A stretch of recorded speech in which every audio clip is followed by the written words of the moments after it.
Ναι. Καλησπέρα.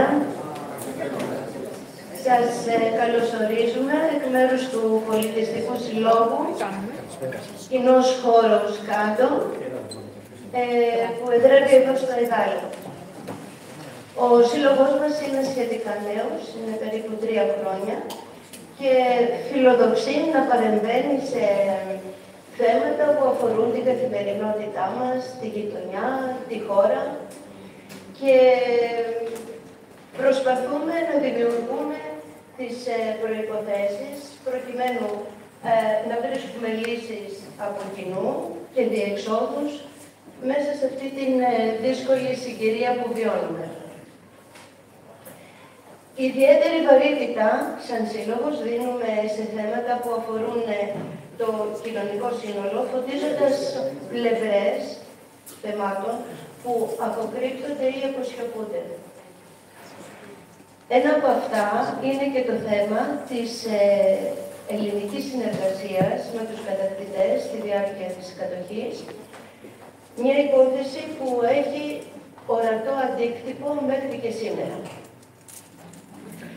Η πλήρως τεκμηριωμένη έρευνα του συγγραφέα, του Μενέλαου Χαραλαμπίδη, αποκαλύπτει μια πραγματικότητα εντελώς διαφορετική από αυτή που προσπαθεί να επιβάλλει το επίσημο αφήγημα. Η συνεργασία με τον κατακτητή δεν αφορούσε μια μικρή μερίδα Ελλήνων, διεφθαρμένων Ελλήνων, αλλά είχε θεσμικό χαρακτήρα, οργανώθηκε και υποστηρίχθηκε με ζήλο και από τις 3 διαδοχικές ελληνικές κυβερνήσεις που συνεργάστηκαν με τους κατακτητές. Ο ελληνικός στρατός κατοχής, όπως είναι ο χαρακτηρισμός του συγγραφέα, σε αγαστή συνεργασία με το πολιτικό κατεστημένο της εποχής και τις γερμανικές αρχές κατοχής, κυνήγησε, βασάνισε και δολοφόνησε Έλληνες αγωνιστές και αγωνίστριες της αντίστασης. Πολλοί από όσους συνεργάστηκαν με τους κατακτητές στελέχωσαν το μεταπολεμικό κράτος των εθνικών φρόνων. Οι ένοχοι παρέμειναν αντιμόρυτοι και αυτό είναι ένα τραύμα που δεν επουλώθηκε ποτέ. Δυστυχώς, διαβάζοντας κανείς αυτό το βιβλίο, δεν μπορεί παρά να διερωτηθεί εάν η ατιμωρησία ενόχων με άμεση εμπλοκή και της δικαιοσύνης παραμένει μια αδιασάλευτη κανονικότητα μέχρι και σήμερα. Μέχρι και σήμερα δεν διακόπηκε τίποτα. Σας ευχαριστούμε. Ευχαριστούμε το Δήμο Εδάλιο που μας παραχώρησε την αίθουσα και δίνουμε το λόγο στο Μενέλαο Χαραλαμπίδη.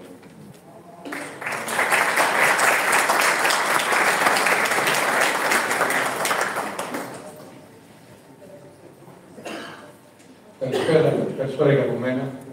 Θέλω να ευχαριστήσω θερμά τους ανθρώπους του κοινού χώρου, της συλλογικότητας αυτής που μου κάνανε την τιμή να με καλέσει και ιδιαιτέρως εσάς που βρεθήκατε εδώ και μου κάνετε τιμή να μιλήσουμε μαζί για το βιβλίο μου, το τελευταίο μου βιβλίο, που αφορά το ζήτημα της συνεργασίας. Νομίζω ότι είναι πολλές ιστορίες που αναφέρονται στο βιβλίο. Οι μεγάλες ιστορίες είναι 2. Είναι μια ιστορία που αφορά το πώς έγινε πώς δημιουργήθηκε αυτό το βαθύ συλλογικό τραύμα κατά τη διάρκεια της κατοχής. Νομίζω ότι είναι το μεγαλύτερο τραύμα που έχουμε ίσως μετά την Μικρασιατική καταστροφή. Αυτή είναι μία ιστορία που αφορά την περίοδο της κατοχής, πώς έγινε αυτό το τραύμα. Και είναι και μία άλλη ιστορία, μία ιστορία που αφορά το μετά, τον τρόπο με τον οποίο η ελληνική δικαστική εξουσία συγκάλυψε αυτό το έγκλημα, η μεγαλύτερη δικαστική συγκάλυψη εγκλήματος νομίζω στην ιστορία του νέου ελληνικού κράτους, ουσιαστικά εξαφανίζοντας το ερώτημα της συνεργασίας. Είναι πολύ ενδιαφέρον να δούμε, και σε αυτό το δρόμο τον άνοιξε το βιβλίο του συναδέλφου μου του Δημήτρη του Κουσουλή, που μελετούσε τις δίκες των δοσυλλόγων, να δούμε με ποιο τρόπο η ελληνική δικαστική εξουσία ανέτρεψε την πραγματικότητα που δημιούργησε το ελληνικό αντιστασιακό κίνημα. Πώς, ποινικοποιώντας την αντιστασιακή δράση και αποποινικοποιώντας τη συνεργασία με τον κατακτητή. Είναι πολύ ενδιαφέρον να δούμε ότι έχουμε δύο μεγάλες δικαστικές διαδικασίες που τρέχουν την ίδια χρονική περίοδο, 1945-1949. Τα ειδικά δικαστήρια των συλλόγων, που προχωρούν, θα αναφερθώ αναλυτικά στη συνέχεια, στην απαλλαγή και την αθώωση μαζικά των ανθρώπων που συνεργάστηκαν και τα μεικτά ορκωτά δικαστήρια, τα οποία εκεί δικάζονταν οι αντιστασιακοί για τα εγκλήματα εντός εισαγωγικών που κάνανε κατά τη διάρκεια της κατοχής και των Δεκεμβριανών. Εκεί οι ποινές ήταν σε θάνατο, ισόβια και 20 χρόνια. Ήταν κάποιος ή κάποια τυχερός και τυχερή να καταδικαστεί σε λιγότερο από 20 χρόνια φυλάκιση. Οπότε καταλαβαίνετε με ποιο ρόλο η ελληνική δικαστική εξουσία αντέστρεψε πλήρως την πραγματικότητα μετά τη λήξη του πολέμου, σε μια δικασία βέβαια ποτέ δεν λογοδότησε για τα πεπραγμένα της τα χρόνια που ακολούθησε. Υπάρχουν για μας ιστορικούς, το κρίσιμο είναι τα ερωτήματα και όχι τόσο οι απαντήσεις. Μέσα από την προσπάθεια να διατυπώσουμε τα σωστά ερωτήματα ανοίγουν καλύτερα οι αντιληπτικοί ορίζοντες και καταλαβαίνουμε καλύτερα το αντικείμενο το οποίο μελετάμε. Επέλεξα 5 βασικά ερωτήματα, είναι πολύ περισσότερα, αλλά 5 βασικά ερωτήματα πάνω στα οποία βασίστηκε η έρευνα. Ήταν ερωτήματα τα οποία υπήρχαν, κάποια από αυτά υπήρχαν από την αρχή, κάποια προέκυψαν μέσα από την έρευνα. Αυτή είναι η δουλειά του ιστορικού. Ξεσκατάρεις, πετάς κάποια ερωτήματα, βλέπεις ότι δεν είναι καλά. Όταν δουλεύεις στο αντικείμενο, κάποια άλλα τα διαμορφώνεις. Το πρώτο. Ήθελα να δω ποια ήταν η δράση αυτών των ανθρώπων. Τι κάνανε δηλαδή οι συνεργάτες του κατακτητή. Όσο μπορούσα πιο αναλυτικά. Αυτό μου έλειπε. Ήθελα λοιπόν να δω το τι κάνανε. Αυτό ήταν το πρώτο ερώτημα. Το δεύτερο ερώτημα είχε να κάνει με τα κίνητρα. Ποια ήταν τα κίνητρα αυτών των ανθρώπων. Αν θέλουμε να καταλάβουμε το φαινόμενο της συνεργασίας, πρέπει να καταλάβουμε καλά τα κίνητρά τους. Ναι, το χρήμα και τα υλικά ωφέλη είναι ένα από τα βασικότερα κίνητρα, αλλά δεν ήταν το μόνο. Οπότε πρέπει να δούμε και τα υπόλοιπα. Και μέσα από αυτό, μέσα από τη διαδικασία, την προσπάθεια να καταλάβω τα κίνητρα, αλλά φάνηκε πολύ καθαρά ότι το θέμα της συνεργασίας δεν αφορούσε κάποιες μεμονωμένες περιπτώσεις κακών Ελλήνων, αλλά βλέπουμε μια διαφορετική εικόνα που έχει να κάνει με την θεσμική διαδικασία οργάνωσης και ανάπτυξης του φαινομένου συνεργασίας. Δεν ήταν κάποιες μεμονωμένες περιπτώσεις όπου ο Κουλοφόρος που έχουμε μάθει από τις ταινίες ή από τις αφηγείς που δείχνει στον Μπλόκο ή ο Γερμανοτσολιάς κτλ. Ναι, αυτά υπήρχαν, αλλά δεν ήταν μεμονωμένες περιπτώσεις. Η συνεργασία δεν ήταν αυτοσχεδιασμός, δεν ήταν κάτι που έτυχε, ήταν κάτι που οργανώθηκε. Και οργανώθηκε και θεσμικά από το ελληνικό κράτος. Αυτή είναι μια που είχαμε. Αφού λοιπόν οργανώνονται θεσμικά, από εκεί προκύπτει το τέταρτο ερώτημα. Πρέπει να κατανοήσουμε το πολιτικό πλαίσιο μέσα στο οποίο οργανώθηκε η συνεργασία με τον κατακτητή. Δεν είναι πράγματα που πέφτουν από τον ουρανό αυτά. Το ελληνικό κράτος δεν μπήκε σε μια διαδικασία να συνεργαστεί με τους κατακτητές το σχεδιάζοντας. Υπάρχει ένας πολιτικός λόγος. Πρέπει να καταλάβουμε τον πολιτικό λόγο του.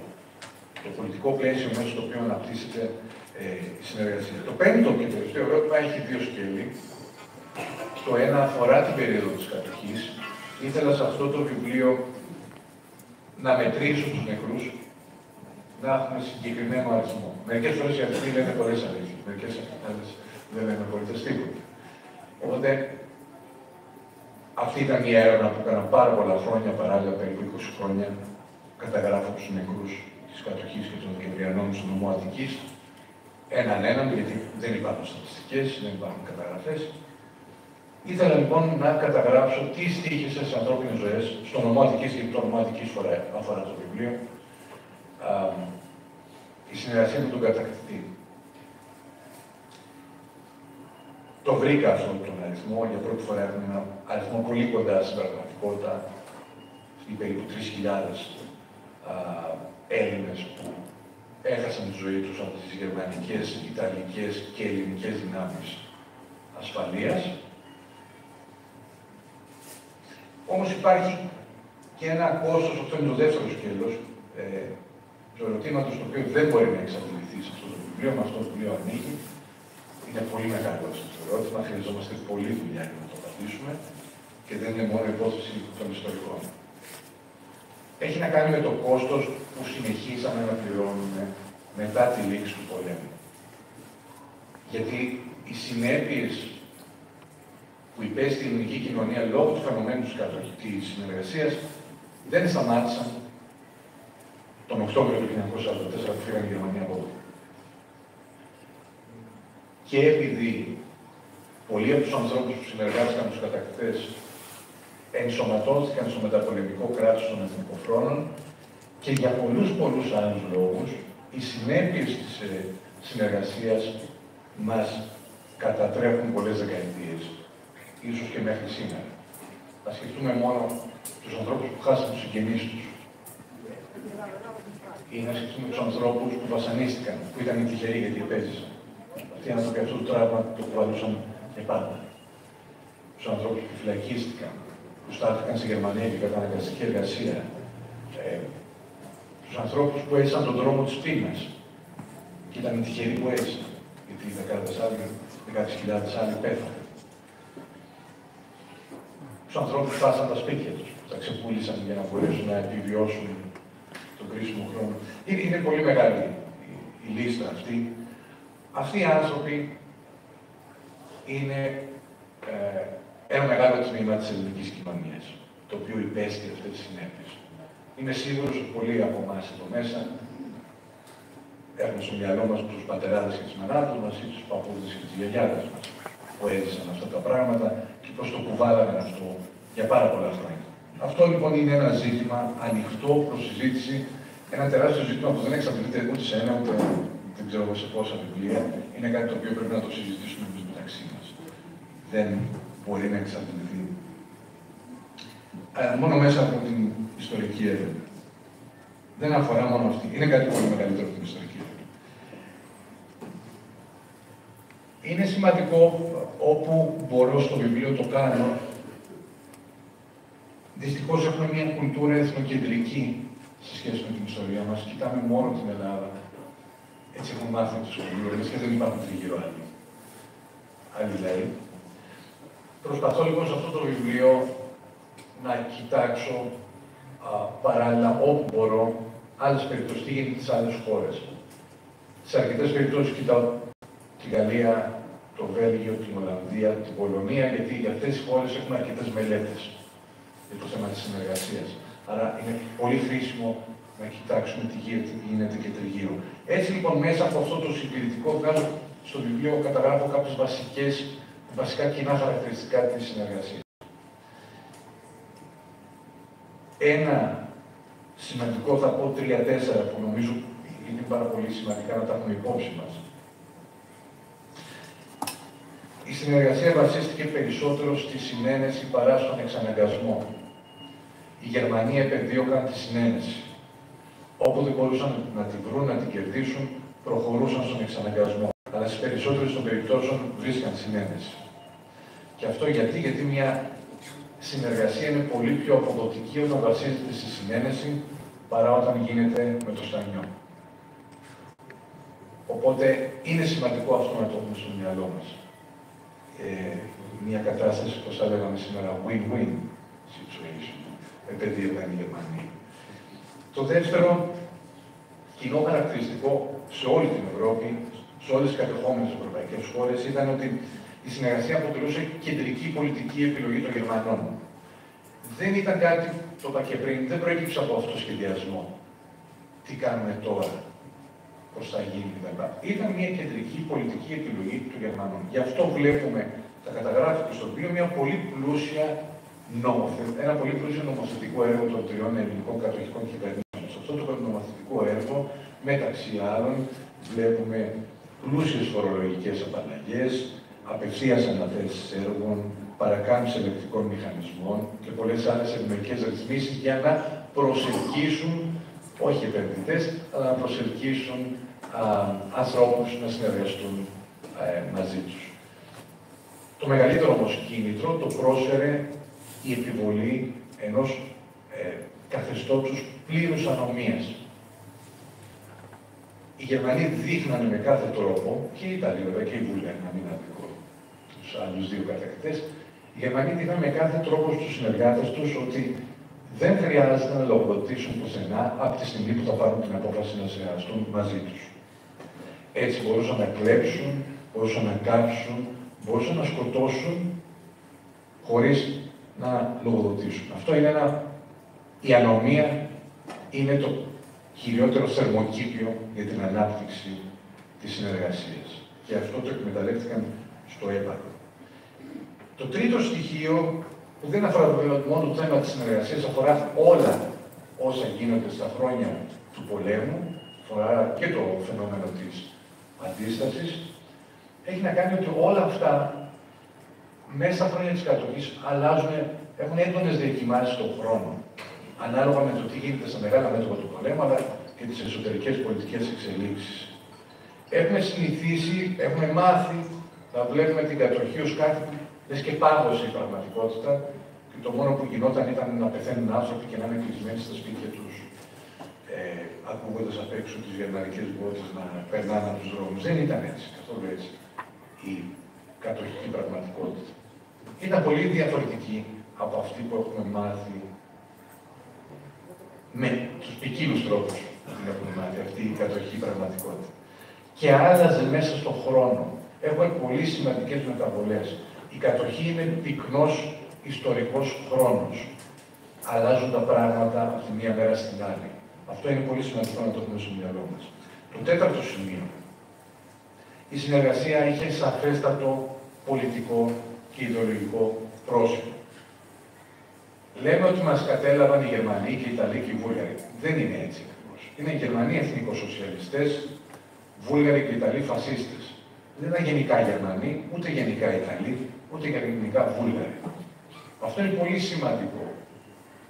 Λέγοντας γενικά Γερμανοί, έτσι στρογγυλεύουν λίγο τα πράγματα. Είναι πολύ σημαντικό γιατί πρέπει να έχουμε στο μυαλό μας ότι η συνεργασία είχε σαφέστατο πολιτικό ιδεολογικό πρόσωπο. Δεν θα δούμε πουθενά στην Ευρώπη κομμουνιστές να συνεργάζονται με τους Γερμανούς. Εννοώ, όχι με μονομένες περιπτώσεις, εννοώ πολιτικά να συνεργάζονται. Αυτό δεν είναι τυχαίο. Γιατί οι κομμουνιστές βρέθηκαν από την πλευρά του αντιστασιακού κινήματος, πανευρωπαϊκά. Όχι μόνοι τους οι κομμουνιστές, και άλλοι, και οι σοσιαλιστές και οι κεντρώοι, ακόμη και οι συντηρητικοί αντιστάθηκαν απέναντι στους Γερμανούς. Αλλά αυτοί που στήσανε πανευρωπαϊκά το αντιστασιακό κίνημα ήταν η ιδεολογική αντίπαλη των εθνικοσοσιαλιστών και των φασιστών. Έτσι είναι τα πράγματα σε αυτή τη διαμάχη, την τιτανομαχία του Δεύτερου Παγκοσμίου Πολέμου.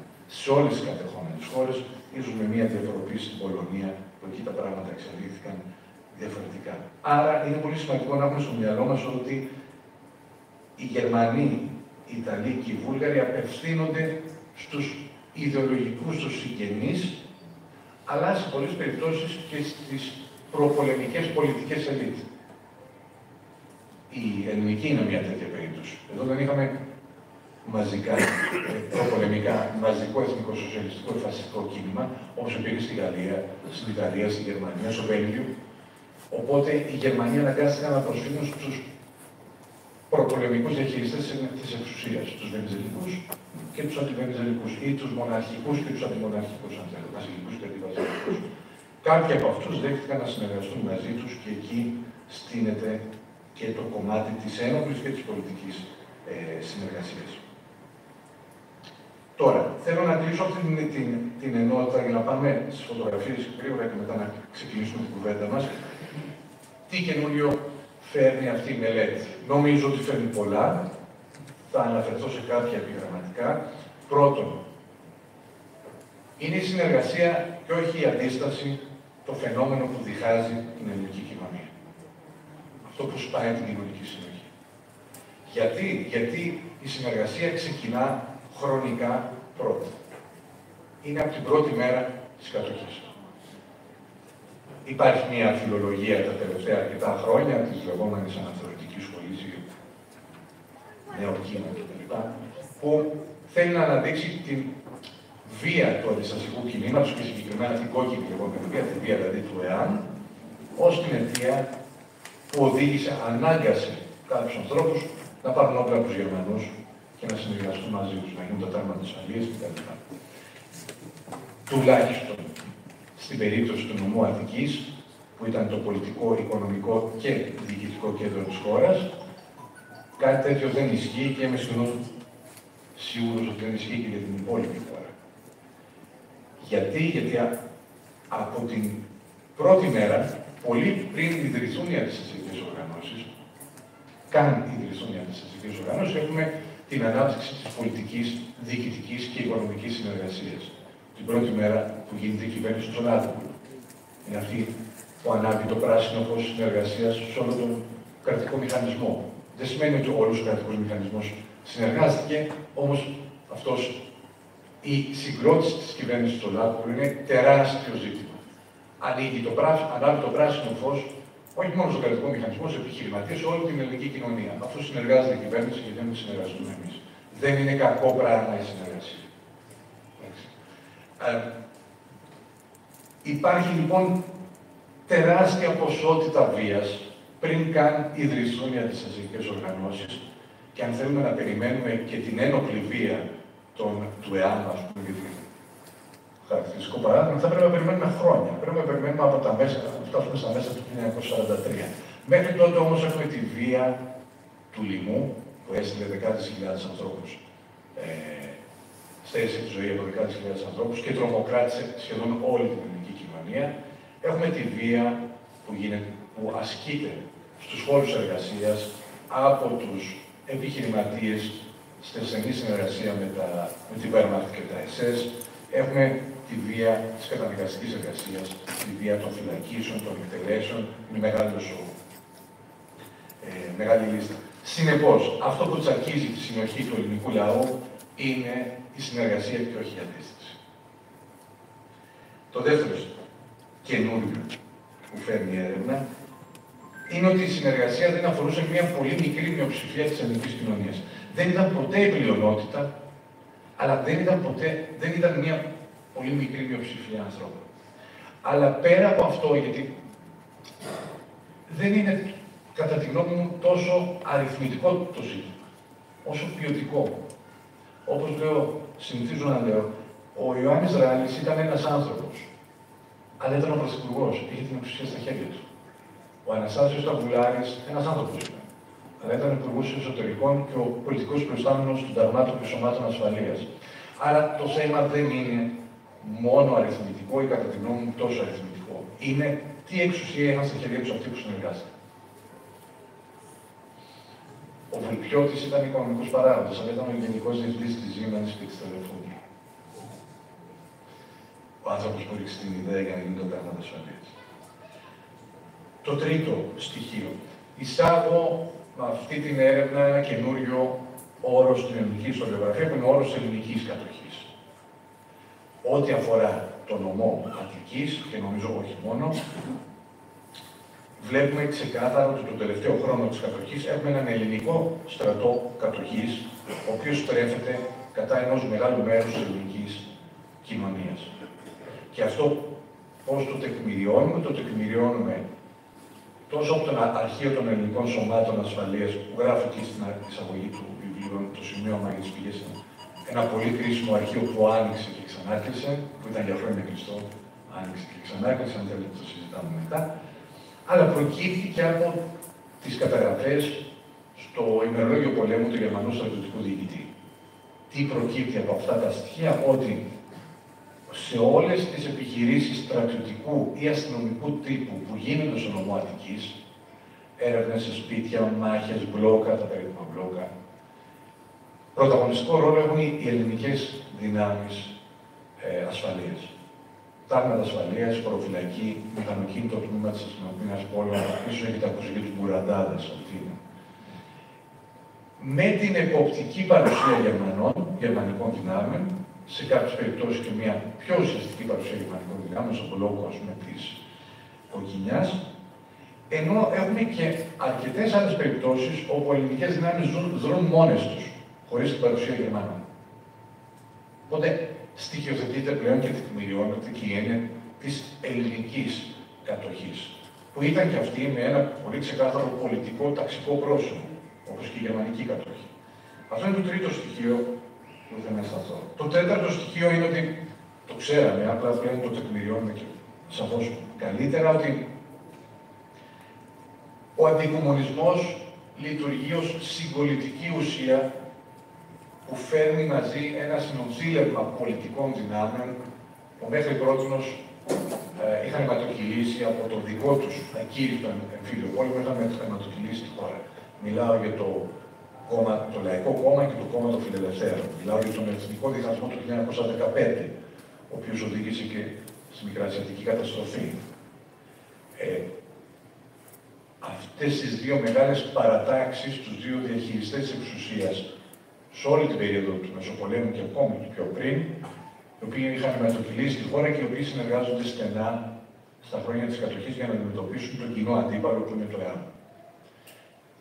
Για αυτούς, και βέβαια τους Έλληνες εθνικοσοσιαλιστές και φασίστες, γιατί ήταν λίγοι, αλλά υπήρχαν. Και για πολλές άλλες δυνάμεις, ο αντικομμουνισμός λειτουργεί ως πολιτική ουσία. Τους φέρνει όλους αυτούς μαζί σε μια νοικοσυμμαχία που θα κρατήσει για λίγο και μετά θα χωρίσουν πάλι οι δρόμοι τους αργότερα από τα τέλη της δεκαετίας του 40 και μετά. Το τελευταίο στοιχείο στο οποίο θέλω να αναφερθώ έχει να κάνει με το που ανέφερα πριν, τη διαδικασία της συγκάλυψης, δικαστικής συγκάλυψης, της εξαφάνισης του εγκλήματος, της συνεργασίας. Στα δύο μεγαλύτερα δικαστήρια των συλλόγων που μελέτησα, το Ειδικό Δικαστήριο Αθηνών και το Ειδικό Δικαστήριο Πειραιά, τα δύο μεγαλύτερα της χώρας, μηνύθηκαν κάτι περισσότερο από 20.000 άτομα. Όμως εδώ θέλει προσοχή, γιατί αυτές οι μηνύσεις γίνονταν, αν εξαιρέσουμε αυτό το μικρό διάστημα ανάμεσα στην απελευθέρωση και τα Δεκεμβριανά, που γίνανε κάποιες μηνύσεις εκεί, η διαδικασία συνεχίστηκε αμέσως μετά τα Δεκεμβριανά. Για λίγο χρονικό διάστημα μπορούσε να καταθέσει μήνυση. Όμως, αμέσως μετά τα Δεκεμβριανά, σε Αθήνα και Πειραιά έχουμε ένα πρωτόγονο καθεστώς τρομοκρατίας απέναντι στους αριστερούς. Αυτό έχει σαν αποτέλεσμα πολλοί άνθρωποι να φοβηθούν να πάνε να καταθέσουν μηνύσεις. Είναι χαρακτηριστικό ότι στον μπλόκο της Κοκκινιάς, το δεύτερο μπλόκο, το γνωστό γιατί υπάρχει και ένα νωρίτερα, έχουμε περίπου 150 νεκρούς. Εντόπισα μηνύσεις 19 οικογενειών. Οι υπόλοιπες φοβήθηκαν και δεν πήγαν να καταθέσουν μηνύσεις. Συνεπώς, αυτοί οι 20.000 που μηνύθηκαν δεν είναι όλοι αυτοί που θα μπορούσαν να μηνύθουν. Αλλά ας πάμε με αυτούς τους 20.000. Από αυτά τα περίπου κάτι παραπάνω από 20.000 άτομα, μόλις τα 3.227 παραπέμφθηκαν σε δίκη. Με άλλα λόγια, τα δικαστικά συμβούλια έκριναν ότι δεν συντρέχουν επαρκείς ενδείξεις για να στοιχειοθετηθεί κατηγορία και άρα εξέδωσαν απαλλακτικό βούλευμα για το περίπου το 84% των υποθέσεων. Δηλαδή το 84% των υποθέσεων δεν έφτασε καν στη δικαστική αίθουσα. Αυτή είναι το πρώτη μεγάλη σκούπα. Μεγαλύτερη. Από τους 3.227 που δικάστηκαν, οι 2.251 αθωώθηκαν ή η κατηγορία για αυτούς θεωρήθηκε αποσβεσμένη για διάφορους λόγους. Οι υπόλοιποι 976 καταδικάστηκαν. Όμως από αυτούς οι 420 δεν εμφανίστηκαν ποτέ στο δικαστήριο. Είχαμε ερημοδικίες. Από τους 556 καταδικασμένους που εμφανίστηκαν στο δικαστήριο, τουλάχιστον οι 243 έλαβαν χάρη η μείωση της ποινής τους αμέσως μετά από τον Έλληνα βασιλιά.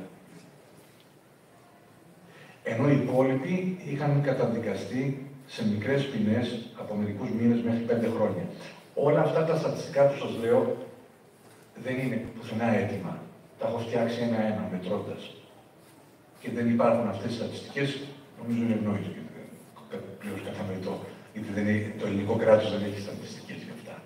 Όπως δεν έχει στατιστικές και για τους εκτελεσμένους αγωνιστές της ελληνικής αντίστασης από την άλλη δικαστική διαδικασία που σας έλεγα που έτρεχε παράλληλα από τα ανοιχτά ορκωτά. Δεν ξέρουμε πόσοι εκτελέστηκαν. Θα πρέπει έναν πάλι να τους μετρήσουμε. Με άλλα λόγια, κάνοντας τη σούμα, τα δύο μεγαλύτερα ειδικά δικαστήρια της χώρας τιμωρήθηκε κάτι λιγότερο από το 2%. Αυτών που δεν είναι και όλοι όσοι θα μπορούσαν να μηνυθούν. Εντάξει.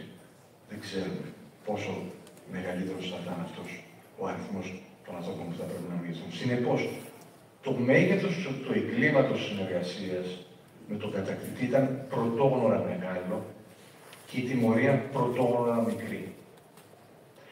Αυτή η διαδικασία είναι που κρατά, η μία απονομή δικαιοσύνης δηλαδή, είναι που κρατά το τραύμα ανοιχτό.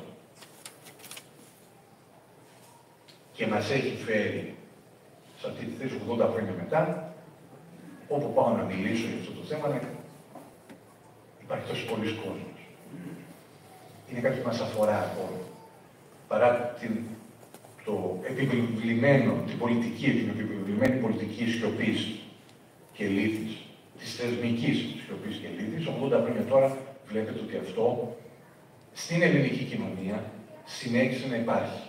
Πέρασε με πολλούς και ποικίλους τρόπους από τη γενιά που τα έζησε αυτά στις επόμενες γενιές.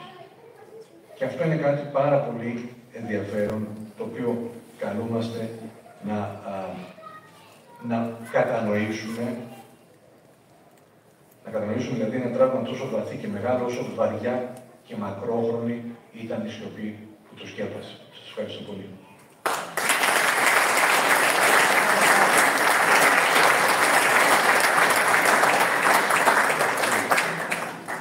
Θέλω τώρα να δούμε κάποιες από τις φωτογραφίες του βιβλίου για τους εξής λόγους. Πρώτα απ' όλα είναι πάρα πολύ σπάνιες.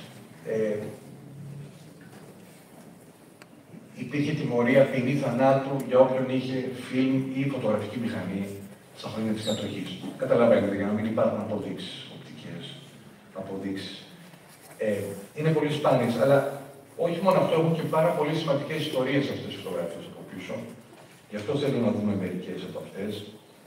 Αυτή είναι μία από τις αγαπημένες μου, ίσως η αγαπημένη μου, γιατί λέει πάρα πολλά. Είναι μια φωτογραφία που απέχει από την κατοχή. Εδώ είμαστε Οκτώβριο του 1935. Στο Καλιμάρμαρο, Παναθηναϊκό στάδιο, οι υποστηρικτές του βασιλιά γιορτάζουν το πραξικόπημα Κονδύλι.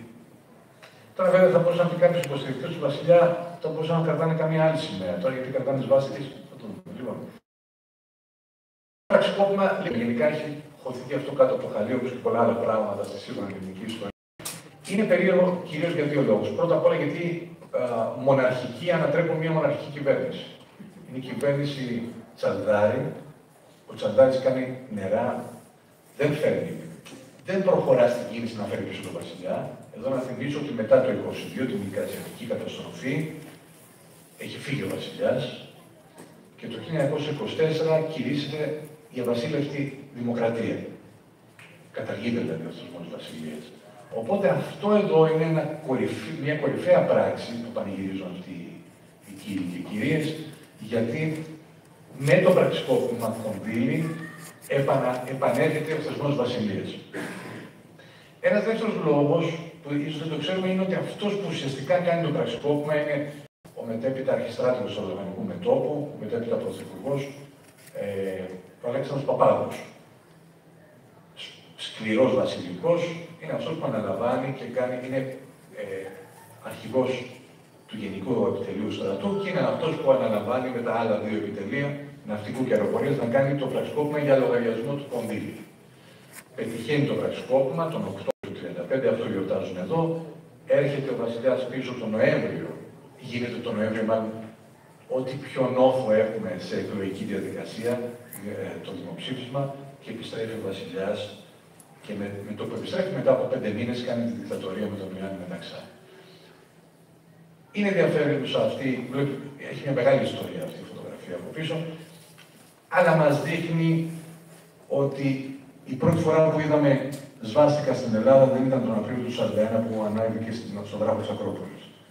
Το ξέραμε αυτό, το σύμβολο, και αν ζουμάρουμε εδώ θα δούμε ότι στο κέντρο λέει τμήμα πλάκας και από πίσω τμήμα κουκακίου. Είναι οι υποστηρικτές λοιπόν του Έλληνα βασιλιά. Εδώ είμαστε 2 Δεκέμβρη του 1942, ορκίζεται η δεύτερη κυβέρνηση των συλλόγων, αυτή του καθηγητή του Πανεπιστημίου Αθηνών, Κωνσταντίνου Λογοθετόπουλου, το βλέπετε στη μέση. Ήταν εισηγητής της γυναικολογίας, πάρα πολύ αξιόλογος επιστήμονας, σφόδρα γερμανόφιλος, είχε παντρευτεί και την ανιψιά του στρατάρχη Λίστ, του Γερμανού στρατάρχη, οπότε. Αυτή είναι η κυβέρνηση του που ορκίζεται το Δεκέμβριο του 1942. Εδώ έχουμε τον τρίτο καθώς υποστράτηγος Βασίλειος Ντεπτιλής, ο πατέρας υποστράτηγος Βασίλειος Ντεπτιλής, ο πατέρας του πολιτικού Ντεπτιλή, που ανέλαβε πρώτος διοικητής των ταγμάτων ασφαλείας. Αυτό είναι η ελληνική έκδοση του περιοδικού «Ο Υπάνθρωπος» που εξέδιδαν οι Γερμανοί εθνικοσοσιαλιστές σε όλη την κατεχόμενη Ευρώπη. Ήταν ένα περιοδικό στο οποίο ορθογραφούσαν και προσωπικότητες της κάθε χώρας, το οποίο επιχειρούσε με επιστημονικό σε πολλά εισαγωγικά τρόπο να δείξει γιατί Εβραίοι, Σλάβοι, Ρωμά, ανάπηροι, ομοφυλόφιλοι, κομμουνιστές, αναρχικοί, σοσιαλιστές κτλ. Είναι μεγάλη κατηγορία. Δεν ανήκουν στην κατηγορία του ανθρώπου, αλλά στην κατηγορία του υπανθρώπου. Άρα, όχι μόνο δεν πρέπει να έχουμε αναστολές στο να τους εξοντώνουμε βιολογικά εννοώ, αλλά οφείλουμε να το κάνουμε αυτό για να καθαρίσουμε φιλετικά και ιδεολογικά την Ευρώπη. Αυτό ήταν το κόνσεπτ του σκεπτικό του περιοδικού «Ο Υπάνθρωπος» που κυκλοφορούσε σε όλη την κατεχόμενη Ευρώπη. Αυτή είναι η διαταγή για τη δίωξη των Εβραίων της Αθήνας, του Γιούργεν Στρόουπ. Δεν ξέρουμε, είναι ελάχιστα αυτά που ξέρουμε για τη δίωξη των Εβραίων της Αθήνας. Πλέον ξέρουμε αρκετά για τη δίωξη των Εβραίων της Θεσσαλονίκης και άλλων κοινοτήτων. Στο βιβλίο μου αναφέρομαι για πρώτη φορά σε αυτό το κομμάτι, βέβαια από την πλευρά της συνεργασίας, μέσα από τα γυαλιά της συνεργασίας, την οπτική της συνεργασίας. Εννοείται ότι περιμένουμε μία αυτοτελή και επικεντρωμένη έρευνα για τη δίωξη των Εβραίων της Αθήνας. Αυτό που με ενδιαφέρει το έγγραφο εδώ είναι, βλέπετε, 4 Οκτωβρίου 1943, ο Γιούργεν Στρόουπ, ο οποίος είναι υποστράτηγος των ΕΣΕΣ, υπογράφει εδώ ως ο ανώτατος αρχηγός των ταγμάτων ασφαλείας και της αστυνομίας Ελλάδος. Αυτό τι σημαίνει? Το Σεπτέμβριο του 1943 δημιουργείται μια καινούργια θέση. Είναι αυτή η θέση του κυρίου αυτού, ο οποίος πλέον τίθεται διοικητής των ελληνικών ταγμάτων και σωμάτων ασφαλείας. Τα σώματα ασφαλείας είναι η χωροφυλακή και η αστυνομία πόλεων. Άρα πλέον από το τέλη Σεπτέμβρη, αρχές Οκτώβρη 1943, τα ελληνικά τάγματα ασφαλείας, η ελληνική βασιλική χωροφυλακή και η αστυνομία πόλεων και τυπικά είναι επιχειρησιακά κάτω από τον Γιούργεν Στρόουπ και λίγους μήνες μετά τον αντικαταστάτη του, τον Βάλτερ Σίμανα. Αυτό για να έχουμε μια ξεκάθαρη εικόνα στο μυαλό, για να μην έχουμε. Να ο διάδοχος του Γιούργεν Στρόουπ, ο Βάλτερ Σίμανα, υποστράτηγος των ΕΣΕΣ, έδωσε μια τελετή στο μνημείο των γνώστων στρατιώτη. Τιμούμε την ημέρα του Γερμανού στρατιώτη και είναι ο Έλληνας πρωθυπουργός ο Ιωάννης Ράλης με Γερμανούς ανώτατους αξιωματικούς των SS. Το ενδιαφέρον αυτής της φωτογραφίας, πρώτα απ' όλα αυτή η φωτογραφία είναι από φιλμ. Είναι ένα stop καρέ που έχουμε πάρει από ένα φιλμ. Τόσο αυτό το φιλμ, όσο και η φωτογραφία που έχω στο εξώφυλλο του βιβλίου μου, προσπάθησα να βρω τους τρεις επικεφαλής, ας το πούμε έτσι, της συνεργασίας, πολιτικούς επικεφαλής της πολιτικής και της ένοπλης συνεργασίας, τον Ράλη, τον Ταβουλάρη και τον Δετιλή. Τόσο το εξώφυλλο, όσο και αυτό εδώ, δεν τα βρήκα. Αυτό το λέω γιατί να δούμε πόσο καλά εκαθαρισμένα είναι. Αυτές τις φωτογραφίες τις βρήκα στα αρχεία του Γαλλικού Υπουργείου Εθνικής Άμυνας. Και από εκεί τις πήρα. Νομίζω αυτό από μόνο του λέει αρκετά για την εκαθάριση.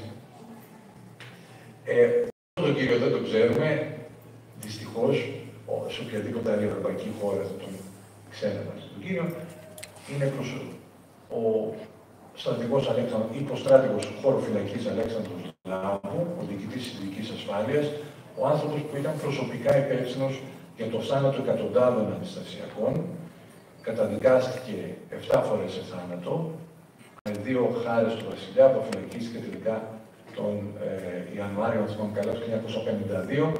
Δεν είμαι σίγουρος ότι έκατσε και στη φυλακή αυτά τα λίγα χρόνια, αλλά αυτό είναι μια άλλη περίπτωση.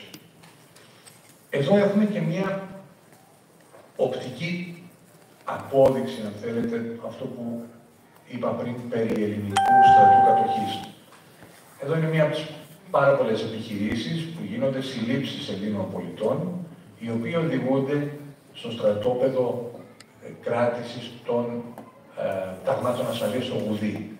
Το κτίριο που βλέπουμε πίσω μας είναι η φούρνη του ελληνικού στρατού, υπάρχουν ακόμη. Είναι στο άδειο στρατού, στο Γουδί. Αν προσέξετε θα δείτε ότι στη φωτογραφία βλέπουμε μόνο άντρες των ταγμάτων ασφαλείας και της χωροφυλακής. Δεν υπάρχουν Γερμανοί. Είναι μία από τις πολλές επιχειρήσεις που κάνουν μόνο οι ελληνικές δυνάμεις ασφαλείας. Και είναι ένα από τα πολλά τεκμήρια που έχω πάνω στο οποίο βασίζω την έννοια για την εισαγωγή αυτής της έννοιας ελληνική κατοχή για τον τελευταίο χρόνο της κατοχής στην Ελλάδα. Γερμανούς Βουλιάδες, ναι. Εδώ είναι οι δύο επόμενες φωτογραφίες, πάλι λειτουργούν σε αυτή τη λογική. Είναι φωτογραφίες από τον μπλόκο της Καλογρέζας, στη Νέα Ιωνία. Τις είχαν τραβήξει οι Γερμανοί. 6 φωτογραφίες έχουν. Τις είχαν τραβήξει οι Γερμανοί για προπαγανδιστικούς λόγους. Μάλιστα μου είχε κάνει εντύπωση όταν έκανα συνεντεύξεις για το διδακτορικό μου πολλά χρόνια πίσω. Είχα προλάβει στη ζωή κάποιους ανθρώπους που ήταν στον μπλόκο της Καλογρέζας και μου είχαν πει, τους είχα ρωτήσει, υπήρχαν Γερμανοί, γιατί δεν μιλούσαν οι Γερμανούς. Ναι, λέει, υπήρχαν κάποιοι που φωτογράφησαν. Μου έκανε μεγάλη εντύπωση. Μάλλον θα τον μπέρδεψαν οι άνθρωποι, θα ήταν κάτι άλλο. Γιατί να είναι εδώ απλά οι Γερμανοί και να φωτογραφίζουν. Αλλά τελικά είχαν δίκιο. Το μπλόκο οργανώθηκε από την Ελληνική Βασιλική Προφυλακή, τα τάγματα ασφαλείας και την τοπική ομάδα ασφαλείας της Νέας Ιωνίας. Το εκτελεστικό απόσπασμα που εκτέλεσε τους 23 ήταν Έλληνες χωροφύλακες. Και όντως, εδώ έχουμε τη φωτογραφία ενός άντρα των ταγμάτων ασφαλείας που μπαίνει στην παράγκα για να δει, ψάχνοντας να δει ανθρώπους που μήπως υπάρχει κανένας που δεν παρουσιάστηκε. Και εδώ τώρα ο Γερμανός φωτογράφος δεν ξέρω αν είχε σκοπό να βγάλει αυτό το λαβράκι που βγάλει, το έκανε αγνία του. Είναι στη φωτογραφία αυτή βλέπουμε τον αρχηγό της χωροφυλακής, τον στρατηγό Κίνο, ο οποίος έχει κατέβει ο ίδιος στο πεδίο για να κάνει έλεγχο ταυτοτήτων στο μπλόκο της Καλογρέζας. Μάλλον υπερβάλλον ζήλος, γιατί δεν χρειαζόταν ο αρχηγός της χωροφυλακής να κατέβει ο ίδιος για να κάνει αυτή τη δουλειά. Έχει όμως πολύ ενδιαφέρον να δούμε το απαλλακτικό βούλευμα που βρήκα στο τεράστιο αρχείο του Ειδικού Δικαστηρίου Αθηνών για τον Κίνο, που με το αποστομωτικό συμπέρασμα των Ελλήνων δικαστών ότι εκδίδεται απαλλακτικό βούλευμα, δηλαδή δεν πήγε σε δίκαιο ο στρατηγός Κίνος, γιατί δεν είναι δυνατόν ανώτατος Έλληνας αξιωματικός να συνεργάζεται και με τους Γερμανούς.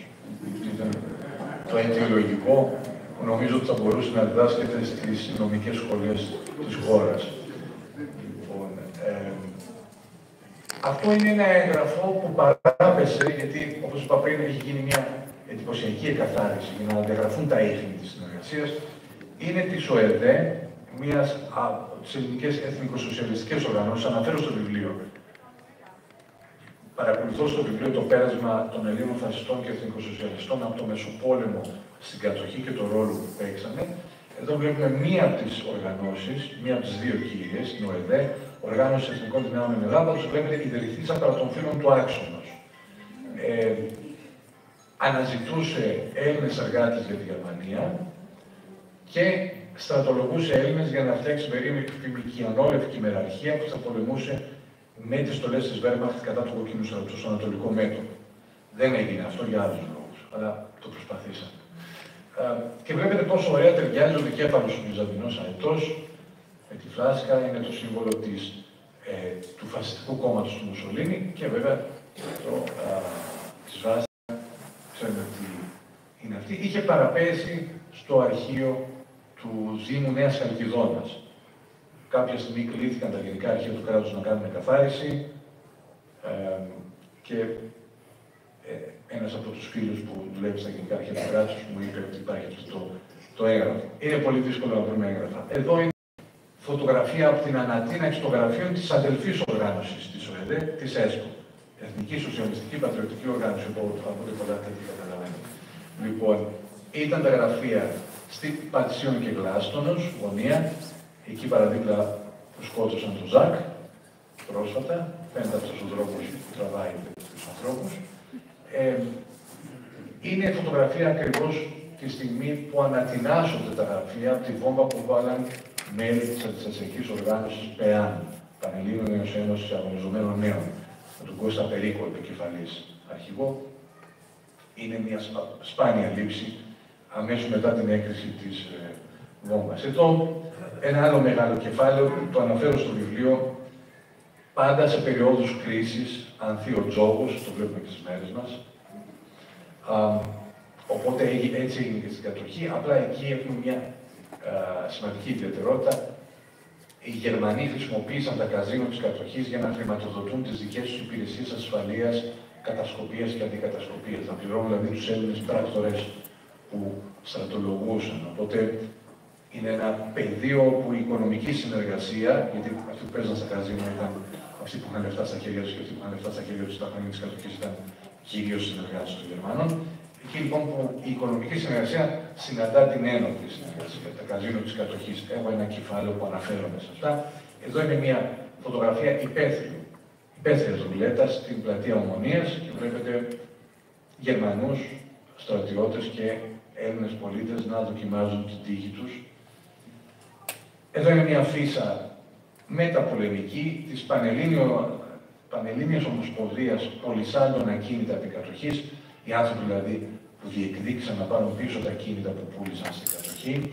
Έχω ένα κεφάλαιο στο βιβλίο για αυτό το κομμάτι, για το πώς πάντα σε περίοδους κρίσης έχουμε μια βίαιη ανακατανομή του εισοδήματος, του πλούτου, πάντα γίνεται σε περίοδους κρίσης αυτό, με την πώληση στα χρόνια της κατοχής περίπου 350.000 ακινήτων σε μια Ελλάδα που είχε πολύ λιγότερα ακίνητα από σήμερα. Δείτε τι γίνεται και σήμερα, είναι πολύ ενδιαφέρον πόσες χιλιάδες πληστηριασμοί ακινήτων γίνονται στη χώρα πλέον νόμιμα. Οπότε είναι πάντα σε περίοδους κρίσης η αλλαγή χρήσης στην ιδιοκτησία της γης είναι ίσως ο κύριος τρόπος, ένας πάντως από τους κύριους τρόπους ανακατανομής, βίαιης ανακατανομής του πλούτου. Εδώ είναι μια σκληρή φωτογραφία από τα κρατήρια της ειδικής ασφάλειας. Είναι ένας νεκρός αντιστασιακός από τα βασανιστήρια Ελλήνων χωροφυλάκων. Έχουμε ταυτοποιήσει τουλάχιστον 22 περιπτώσεις αντιστασιακών. Πιο γνωστή περίπτωση είναι η Ηλέκτρα Αποστόλου, που πέθαναν πάνω σε αυτή την επιφάνεια από τα βασανιστήρια της ειδικής ασφάλειας. Έχω ένα κεφάλαιο στο βιβλίο για τα βασανιστήρια αυτά. Είναι από τα πιο δύσκολα κομμάτια του βιβλίου αυτού. Βλέπετε στον Βάτσο, στον γραφέα, συνεχίζει τη δουλειά του κανονικά. Ήταν τέτοια εξοικείωση με το θάνατο στην περίοδο εκείνη. Ένας από τους τρόπους να διαγράψουμε τη μνήμη είναι να γκρεμίσουμε τα κτίρια που έφεραν αυτή τη μνήμη. Έτσι θα δείτε ότι είναι ελάχιστα αυτά τα κτίρια, τα κτίρια που έχουν μείνει όρθια. Αυτό είναι ένα από τα πιο σημαντικά τόποι μαρτυρίων για τους Έλληνες αντιστασιακούς. Το κτίριο του ορφανοτροφείου Χατζικόνστα, στην οδό Πειραιώς, το οποίο το είχε επιτάξει η Ελληνική Βασιλική Χωροφυλακή για να τα φυλακίζει κομμουνιστές, μέλη του ΕΑΝ γενικότερα, γιατί οι φυλακές είχαν γεμίσει και δεν υπήρχαν άλλοι χώροι για να τους φυλακίσουν. Εδώ μεταφέρανε και τους ανάπηρους του αλβανικού μετώπου. Τους συλλάβανε στο περίφημο μπλόκο των νοσοκομείων. Όλα τα μεγάλα μπλόκα τα εξετάζουν στο τελευταίο κεφάλαιο του βιβλίου. Τους συλλάβανε όχι γιατί ήταν ανάπηροι του αλβανικού μετώπου, αλλά γιατί οργανώθηκαν στο ΕΑΝ στο μεταξύ. Έχουμε κάνει και ένα βίντεο, ανέβηκε πριν λίγες μέρες στο News 24/7 με έναν συναδελφό μου δημοσιογράφο, γιατί 30 Νοέμβρη ήταν η επέτειος του μπλόκου των νοσοκομείων. Κάθε 30 Νοέμβρη πηγαίνουμε στο Ελπίς, στο Πελόκηπος, γιατί εκεί ήταν το κέντρο της αντίστασης των αναπήρων. Θα πάμε την Τρίτη, γιατί έτρεχε το Σάββατο και το αναβάλαμε, θα πάμε την Τρίτη 9 του μηνός. Πάντα κάνουμε εκεί μια εκδήλωση και καταθέτουμε ένα στεφάνι, 4 η ώρα. Θα κάνουμε και σχετική ανάρτηση. Θα το δείτε. Υπάρχει το βίντεο, αν θέλετε, στο News 24/7, ανέβηκε χθες, αν θυμάμαι καλά. Δηλαδή, έτσι ένα σύντομο βίντεο για αυτή την ιστορία. Βέβαια, αναλυτικά θα τα βρείτε στο βιβλίο, τη δίωξη των αναπήρων του αλβανικού μετώπου και βέβαια και τις 2 ομαδικές εκτελέσεις αναπήρων του αλβανικού μετώπου από Έλληνες χωροφύλακες και από ελληνικά τάγματα ασφαλείας πριν τους παραδώσουν στους Γερμανούς και έχουμε και άλλες εκτελέσεις συνέχεια.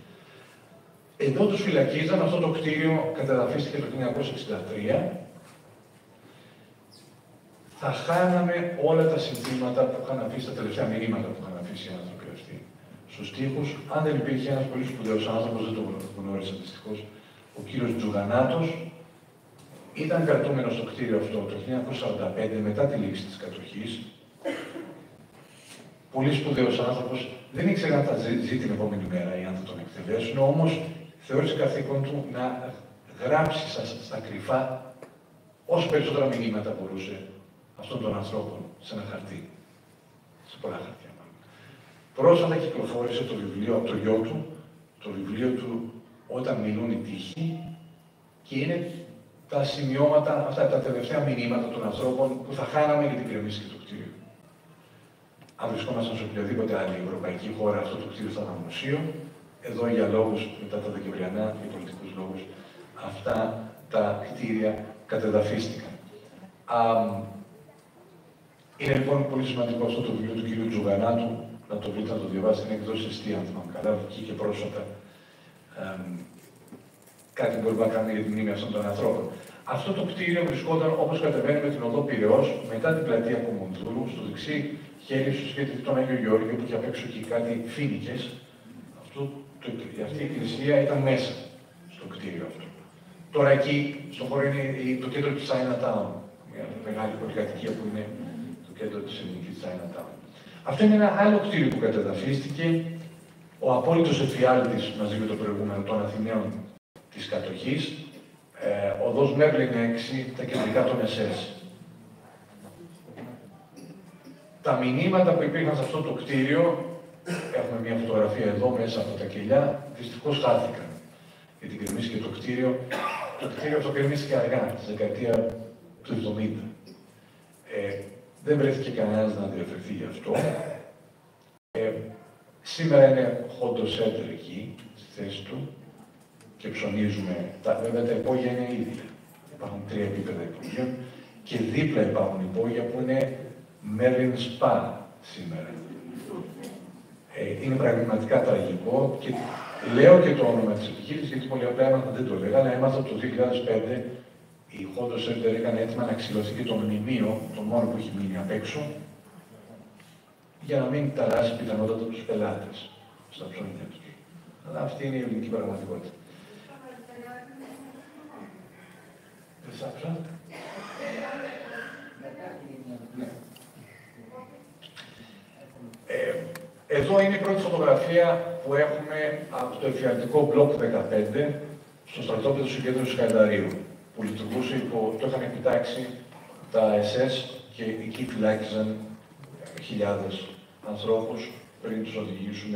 Από εδώ πέρασαν και οι Εβραίοι της Νοτιού Ελλάδος, πριν οδηγηθούν στο Auschwitz. Αυτό υπάρχει σήμερα γιατί είναι στρατόπεδο του ελληνικού στρατού.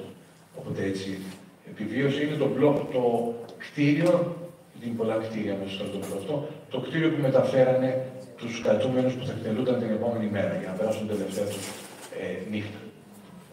Αυτή είναι η πρώτη φωτογραφία που έχουμε από το εσωτερικό του σκοπευτηρίου της Κεσαριανής, τον κύριο τόπο εκτελέσεων στην Αθήνα και όχι μόνο.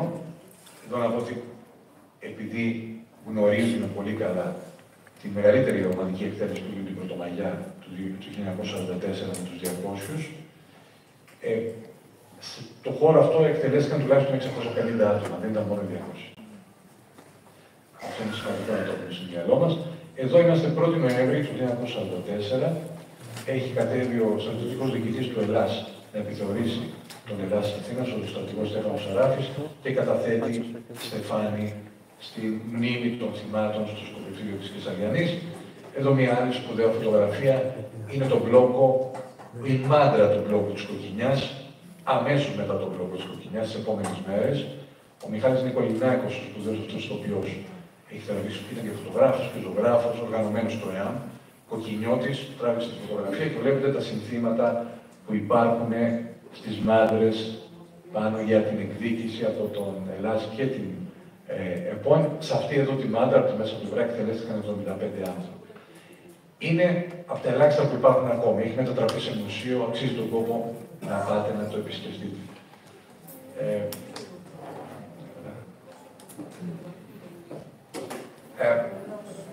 Νέοι και νέες που έχουν συλληφθεί μετά τη μεγάλη διαδήλωση της 22 Ιουλίου του 1943 στην Κοραή είναι εδώ, έξω από την κομματατούρα.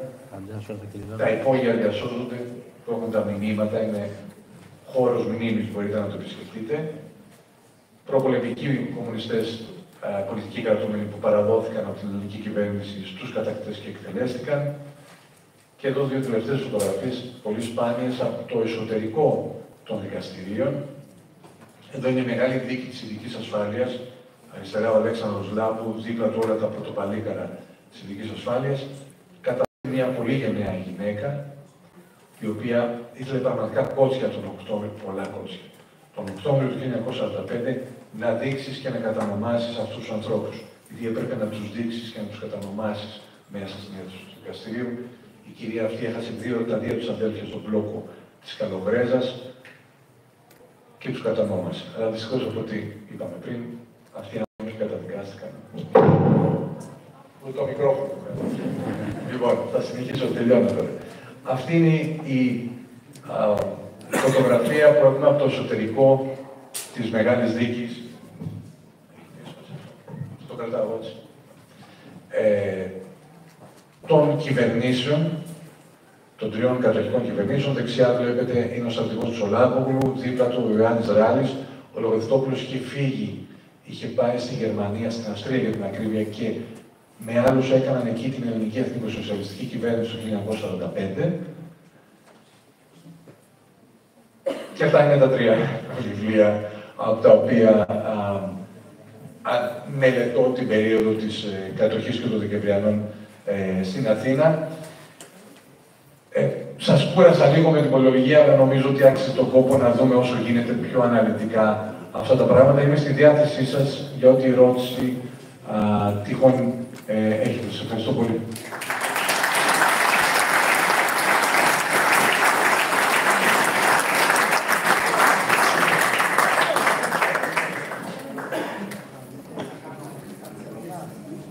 Ναι, έχουμε ένα μικρόφωνο εδώ, νομίζω μπορούμε να το...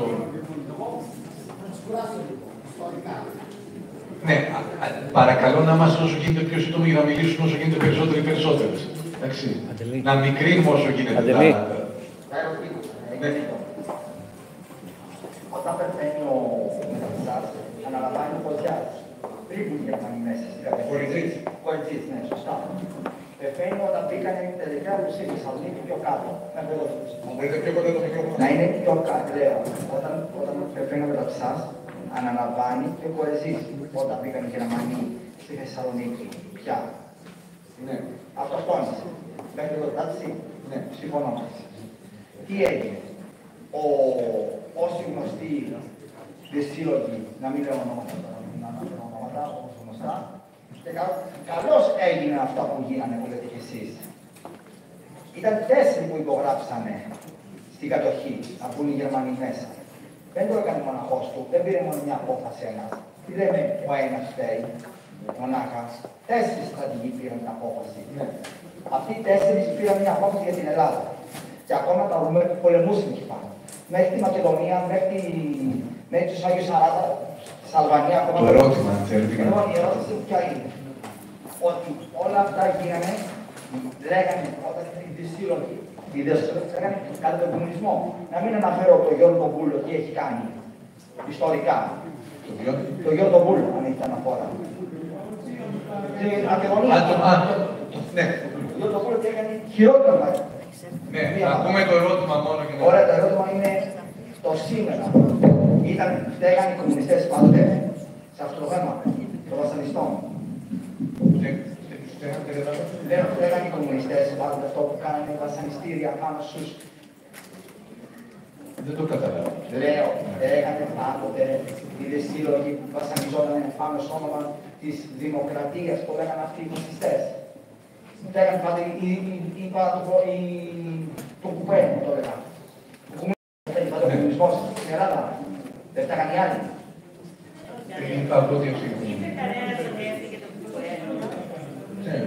Δεν ξέρω, νομίζω ότι είναι ξεκάθαρα αυτό που είπα. Ναι. Νομίζω ότι ήταν ξεκάθαρο το οποίο είπατε, είναι ξεκάθαρο.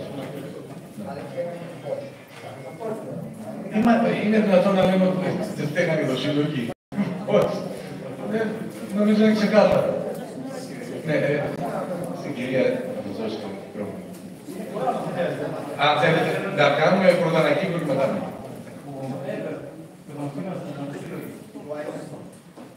Ακούστε, ο Έβερτ και ο Δαμασκηνός πρώτα απ' όλα είχαν μια πολύ ουσιαστική συμβολή στη διάσωση των Εβραίων της Αθήνας. Εντάξει. Προσέξτε, σε όλη την Ευρώπη υπάρχουν άνθρωποι που παίζουν διπλό παιχνίδι. Εντάξει.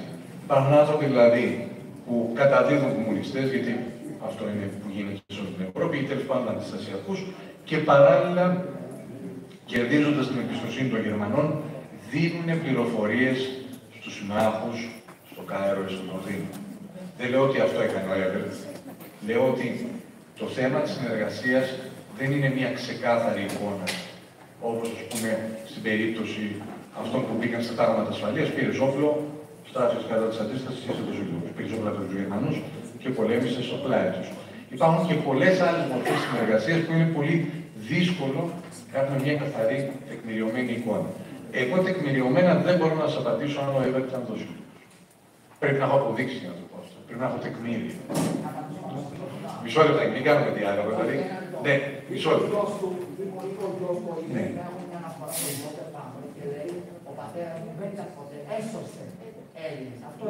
Πιθανότατα. Ή σας είπα για τους Έλληνες Εβραίους. Οπότε εγώ δεν μπορώ να σας πω, χωρίς να σημαίνει δεν έχω στοιχεία στα χέρια. Για να μπορέσω να απαντήσω με βεβαιότητα. Λοιπόν, και για το Δαμασκηνό το ίδιο.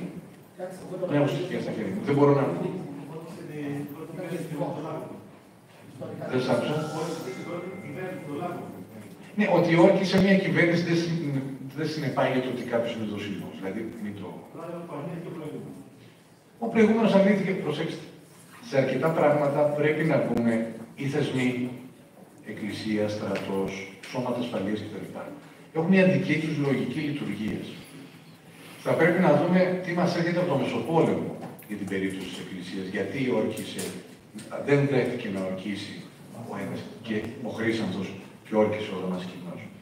Υπάρχει δηλαδή μια σύγκρουση στην περίοδο του Μεταξά για το θέμα του Αρχιεπισκόπου.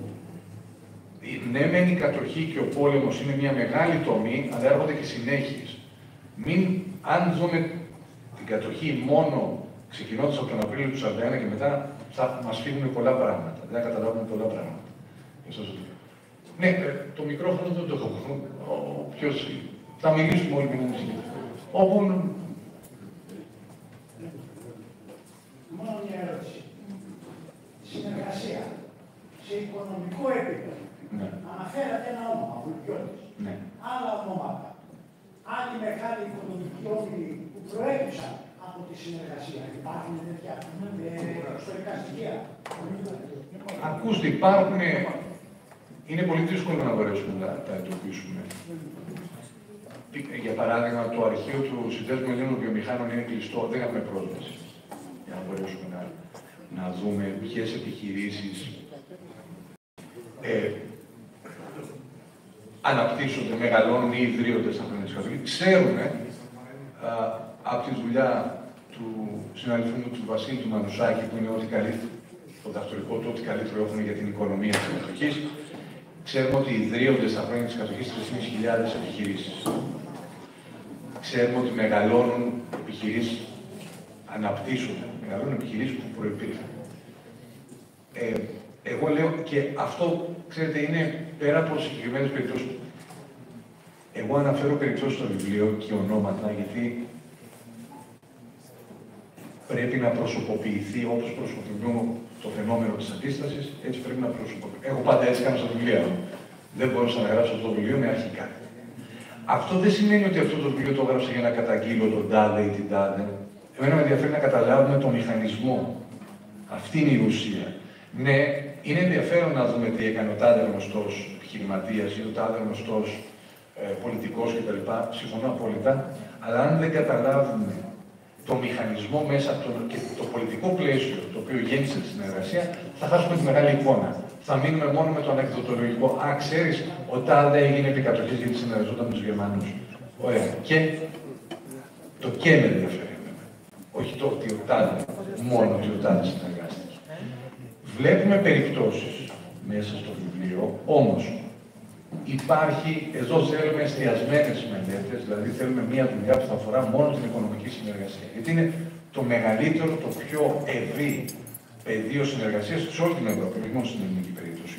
Το πιο ευρύ και δύσκολο στον προσδιορισμό του πεδίο συνεργασίας είναι το θέμα της οικονομικής συνεργασίας.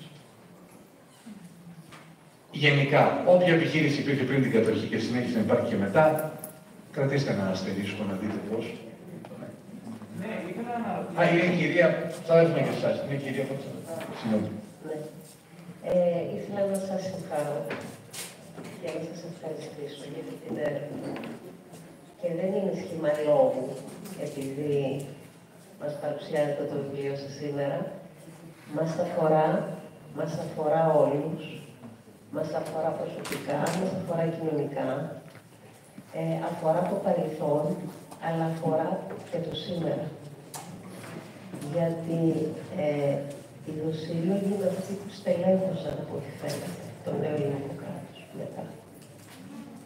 Απόδειξη, μια συγκλονιστική πληροφορία που δεν την ήξερα, την πήρα 5-6 χρόνια πριν, ότι το Πανεπιστήμιο της Θεσσαλονίκης είναι χτισμένο πάνω στο Εβραϊκό Νεκροταφείο.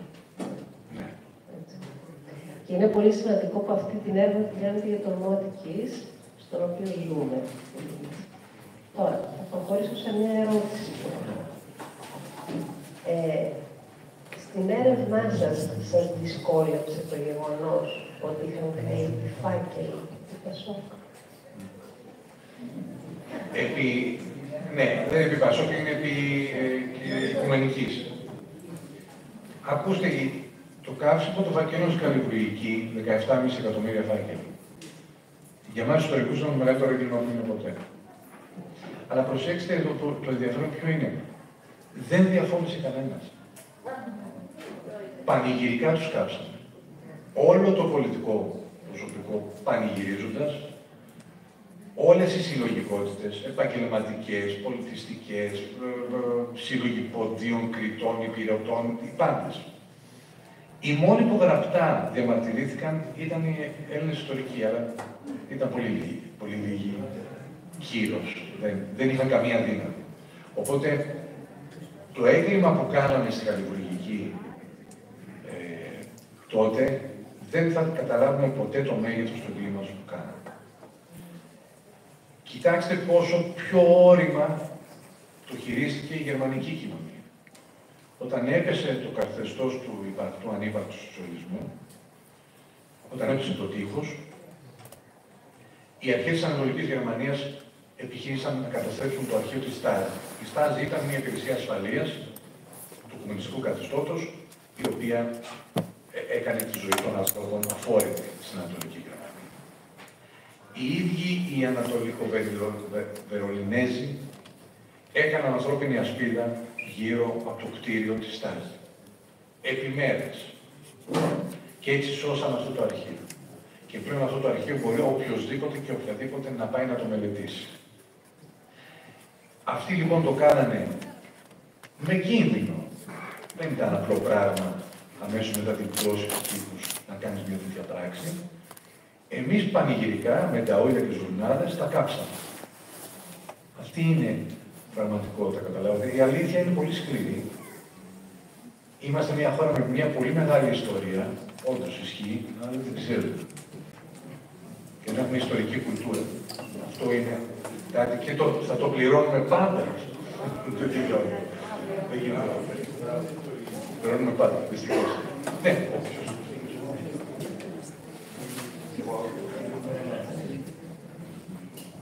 Καταρχήν θέλω να σας ευχαριστήσω για την βοήθεια σας. Ευχαριστώ πολύ. Είναι ένα εξαίρετο βιβλίο, το έχω διαβάσει από την πρώτη στιγμή που κυκλοφόρησε.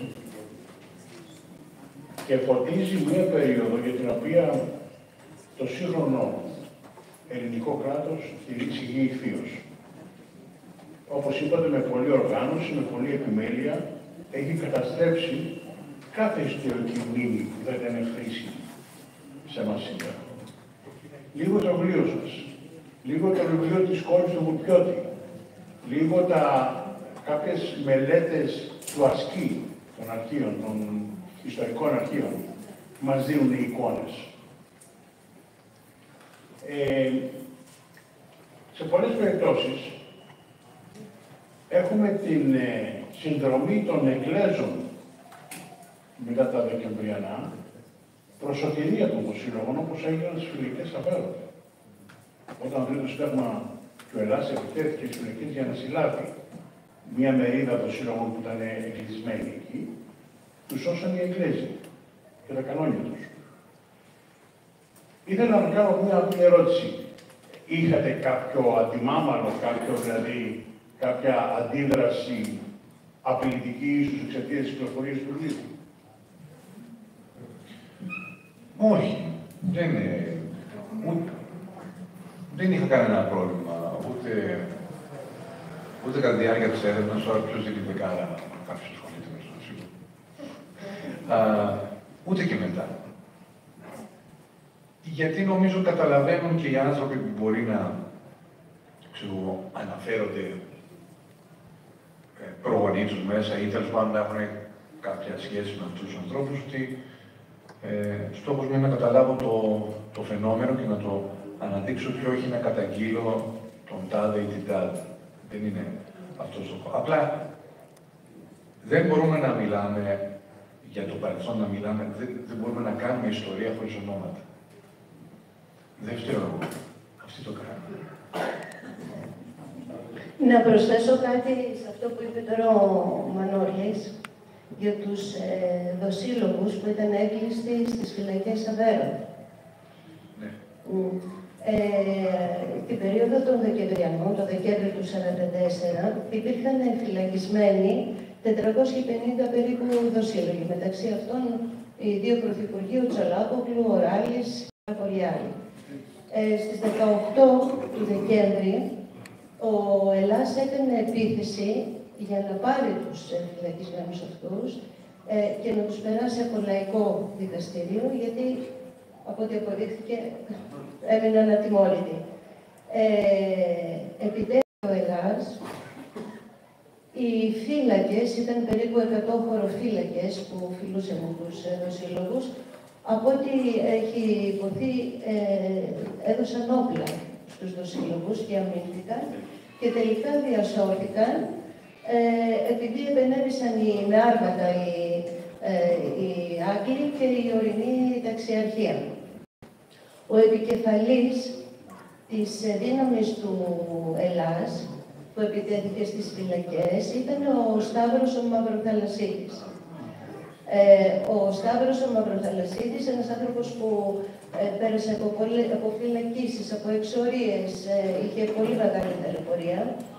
Το 1955 εκλέχθηκε δήμαρχος εδώ στο Εγάλεο, και λέω αυτή την ιστορία τη διαφορά και το Εγάλεο, ναι.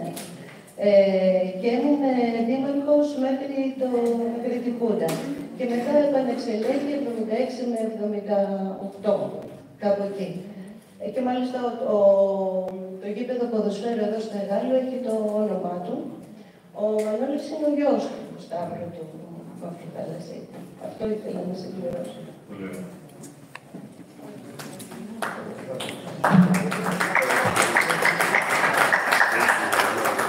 Να συμπληρώσω κάτι, συγγνώμη, μια μικρή παράθεση, για να ολοκληρώσουμε αυτό το. Ο Ελλάς στα Δεκεμβριανά κάνει συντονισμένες επιθέσεις σε όλες τις φυλακές για να πάρει τους δοσύλλογους. Γιατί καταλαβαίνουν ότι μετά το ξέσπασμα των Δεκεμβριανών δεν υπάρχει περίπτωση να δικαστούν αυτοί οι άνθρωποι, ή τέλος πάντων θα γινόταν αυτό που έγινε. Ότι στη συγκεκριμένη επιχείρηση οι Βρετανοί σώζουν τελευταία στιγμή τα μεγάλα κεφάλια, ας πούμε έτσι, τους υπουργούς, τους πρωθυπουργούς, τους επικεφαλείς των ταγμάτων ασφαλείας και της χωροφυλακής κτλ. Όμως περίπου 200-230 άτομα πέφτουν στα χέρια του Ελλάς. Και αφού ταυτοποιείται ταυτότητά τους, τέλος πάντων, οδηγούνται προς εκτέλεση σε δύο μεγάλες ομαδικές εκτελέσεις που γίνανε στη Νέα Κυψέλη και πίσω από την Ευελπίδη. Εκεί πάνω βρέθηκαν μετά δύο μεγάλοι ομαδικοί τάφοι, μεταξύ των οποίων και αυτοί οι 200 κάτι κρατούμενοι για να δικαστούν ως συνεργάτες του κατακτητή. Αυτό για να κλείσουμε λίγο την όλη εικόνα για το. Μισό λεπτό και πάει το μικρόφωνο ο κύριος και θα έρθουμε. Εγώ θα ήθελα να αναφέρω κάτι εδώ για την περίπτωση που δείχνει ότι όχι μόνο δεν τιμωρήθηκαν οι δοσύλλογοι, αλλά μέχρι και ακόμα εξακολουθούν να μας ταλαιπωρούν.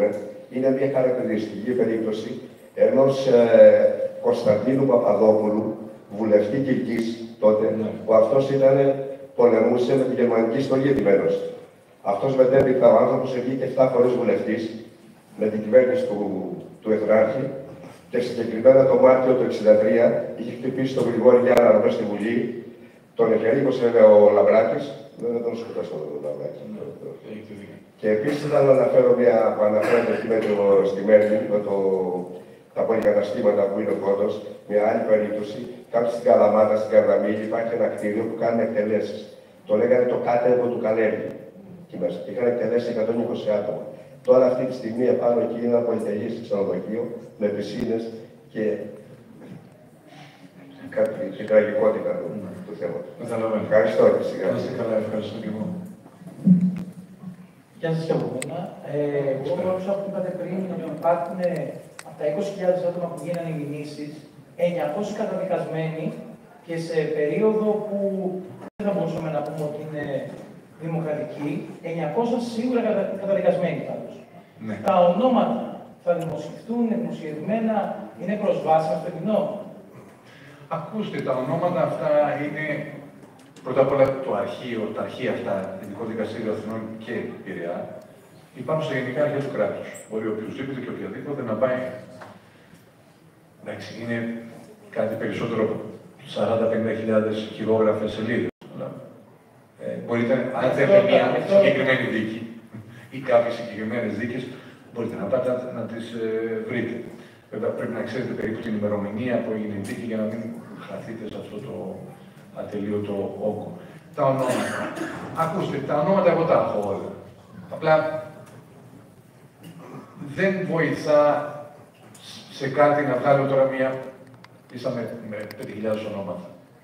Δεν είναι ιστορία αυτό. Πρέπει να χρειάζεται τη σύνθεση.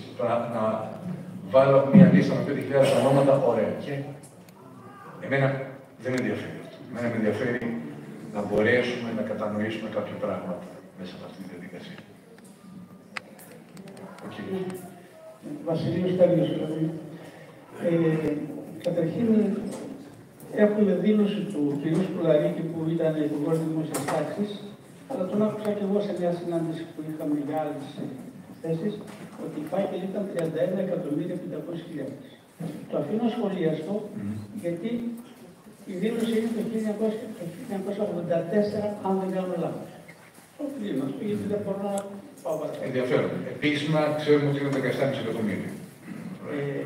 Τώρα, το τι ένα τριχύλα έπεσε όταν υπήρχε η πιθανότητα να ανοίξουν οι φάκελοι, εγώ το έζησα από κοντά, σε γενναίες γενεών, κομμουνιστών, αριστερών, δεξιών, όπου ο πατέρας, ο αδερφός, η μάνα, η φίλη, ο καρδιακός, ο τούτος, ο άλλος, καταλαβαίνετε τι λέω, οι άνθρωποι των κομμάτων οι άνθρωποι των κομμάτων εξουσίας, οι άνθρωποι των θέσεων και το άλλο είναι κατά άλλη δουλειά, που έκανα, ιστορικού χαρακτήρα, δεν είμαι ιστορικός. Βλέπω ονόματα συνδικαλιστικών στελεχών της μεσαίας τάξης, μικρομεσαίων, για να καθαρίζουν τι γίνεται. Πρόεδρος επιμελητηρίου ή πρόεδρος της ΓΕΣΕΒΕ, 1930-1936, επί μεταξά, επί κατοχής, επί εμφυλίου ή ταξικού πολέμου που λέμε, και το 50. Ονόματα, ίδια. Δηλαδή, αδιατάραχτα οι άνθρωποι της εξουσίας της παλιάς, που ήταν ακόμη και στο συνδικαλιστικό κίνημα, ήταν οι ίδιοι άνθρωποι. Και είναι να πορείς τι ακριβώς συνέβαινε. Το λέω αυτό για να μην νομίζουμε ότι ήταν άλλοι με ένα άλλη δεν. Το τελευταίο. Μερικοί από αυτούς, τους υπηρεσιακώς περνώντας στην υπηρεσία του Ναζί, έπαιξαν και άλλους ρόλους και είναι γνωστό. Θυμάμαι εγώ πώς μου διηγήθηκαν τα συσίτια στις συνδικαλιστικές οργανώσεις των μικρομεσαίων, γιατί υπήρχαν και οι εργαζόμενοι, που δεν την ξέρω την ιστορία, τα συσίτια. Πιέζουν τους ανθρώπους, τα παλιά συνδικαλιστικά στελέχη που είχαν περάσει με τους Γερμανούς, τέλος πάντων, στην διοίκηση ήταν τώρα, δεν ξέρω τι ακριβώς κάνουν, και αυτά πιέζαν τους Γερμανούς να οργανωθούν τα συσίτια. Και έτσι και το δικό μας το σωματείο που είχαμε ο Χρυσοχώρος τότε, έκανε κανονικότατα συσίτια με αυτή τη διαδρομή. Δηλαδή είναι ένα πλέγμα τώρα, τι ρόλο έπαιζε ο καθένας. Πάντως οι άνθρωποι, οι δοσύλλογοι, είχαν και κοινωνική διάσταση, διότι ήταν οι άνθρωποι της εξουσίας. Ευχαριστούμε πολύ. Μην φύγετε μετά. Μία ερώτηση, επειδή πολλές φορές ως ιστορικός αναφέρεστε στα γενικά αρχεία του κράτους. Μπορείτε λίγο να μας περιγράψετε ποια είναι τα ντοκουμέντα και με τι κριτήρια συλλέγονται αυτά τα γενικά αρχεία του κράτους και αν η πρόσβαση σε αυτά εσάς ως ιστορικού ήταν πάντοτε ευπρόσδεκτη, αν μπορούσατε δηλαδή να έχετε πρόσβαση σε οτιδήποτε είχατε ζητήσει. Ακούστε, ό,τι πηγαίνει στα γενικά αρχεία του κράτους είναι ανοιχτό για όλους. Και αυτό είναι πολύ σημαντικό. Τι είναι αυτό? Βάσει νόμου, όλες οι υπηρεσίες του στενού ή του ευρύτερου δημόσιου τομέα, πριν ακουμπήσουν οποιοδήποτε χαρτί του αρχείου, πρέπει να καλέσουν τα γενικά αρχεία του κράτους να κάνουν εκτίμηση και αυτοί θα αποφασίσουν και θα πούν ότι αυτό πάει για καταστροφή, πολιτοποίηση, αυτό το παίρνουμε εμείς στα γενικά αρχεία του κράτους. Οπότε, αυτοί εκτιμούν. Όμως, επειδή είμαστε στην Ελλάδα και επειδή ο νόμος δεν εφαρμόζεται, έχουμε πάρα πολλές περιπτώσεις όπου από άγνοια, και να μην υπάρχει θέληση. Δηλαδή, καταστρέφονται αρχεία. Ο κανόνας είναι αυτός. Άμα πάμε τώρα σε θέματα που αφορούν κατοχή κτλ. Και έχουμε και οι θελημένοι, εσκεμμένοι δηλαδή, είτε καταστροφή είτε απαγόρευση πρόσβασης. Γιατί υπάρχουν αρχεία ακόμα. Ήταν οι φακέλοι δυστυχώς, αλλά υπάρχουν. Το ελληνικό κράτος δεν έχει μόνο τους φακέλους. Υπάρχει η ΕΕΠ, υπάρχουν και τα σώματα ασφαλείας. Οπότε εκεί υπάρχει υλικό που μπόρεσα να δω στο μεσοδιάστημα που άνοιξε τη ΣΥΡΙΖΑ πριν ξανακλείσει. Συγγνώμη, μπορεί να μας πείτε λίγο παραπάνω γι' αυτό. Πώς ακριβώς. Να μας πείτε, κυρίως η ερώτηση δική μου είναι ότι αυτό το αρχείο, ποιος το έγραφε, ποιοι γράφανε, δηλαδή είναι ένα δεξιό, ας πούμε, αρχείο το οποίο δεν κάνει να ανοίξει, αλλά ποιοι τα γράφανε αυτά τα πράγματα, ας πούμε. Ακούστε, μιλάω τώρα για το αρχείο των σωμάτων ασφαλείας. Εντάξει, αυτό είναι που είναι κλειστό. Που ήταν κλειστό, παραμένει κλειστό, κατά παράβαση του νόμου. Τα σώματα ασφαλείας λειτουργούσαν κανονικά επί κατοχής. Δηλαδή, κατέβαιναν αντάρτες στο Ελλάς, πιάναν έναν άνθρωπο στον Αυστρόπλαιο και τον εκτελούσαν. Πήγαιναν οι χωροφύλακες και κάναν ανακρίσεις κανονικά. Τι έγινε, συντάσσαν εκθέσεις, συμβατολόγιο του αστυνομικού τμήματος ασφαλείας κτλ. Οπότε έκαναν κανονικά τη δουλειά τους. Αυτά τα υπηρεσιακά έγγραφα, γιατί είναι εσωτερικά έγγραφα, είναι πολύτιμα για τον ιστορικό, γιατί εκεί πέρα καταγράφεται από τη ματιά ιστορική, έχουμε την εμπειρία να διαβάζουμε αρχεία. Καταγράφεται από τη ματιά του υπηρεσιακού, του ανθρώπου που είναι επικεφαλής του αστυνομικού τμήματος ή του τμήματος ασφαλείας. Καταγράφεται λοιπόν η έκθεση, το συμβάν, για υπηρεσιακούς λόγους. Εκεί πέρα λοιπόν βρίσκουμε ένα πολύ μεγάλο πλούτο στοιχείων που είναι πολύ δύσκολο αλλιώς να βρούμε.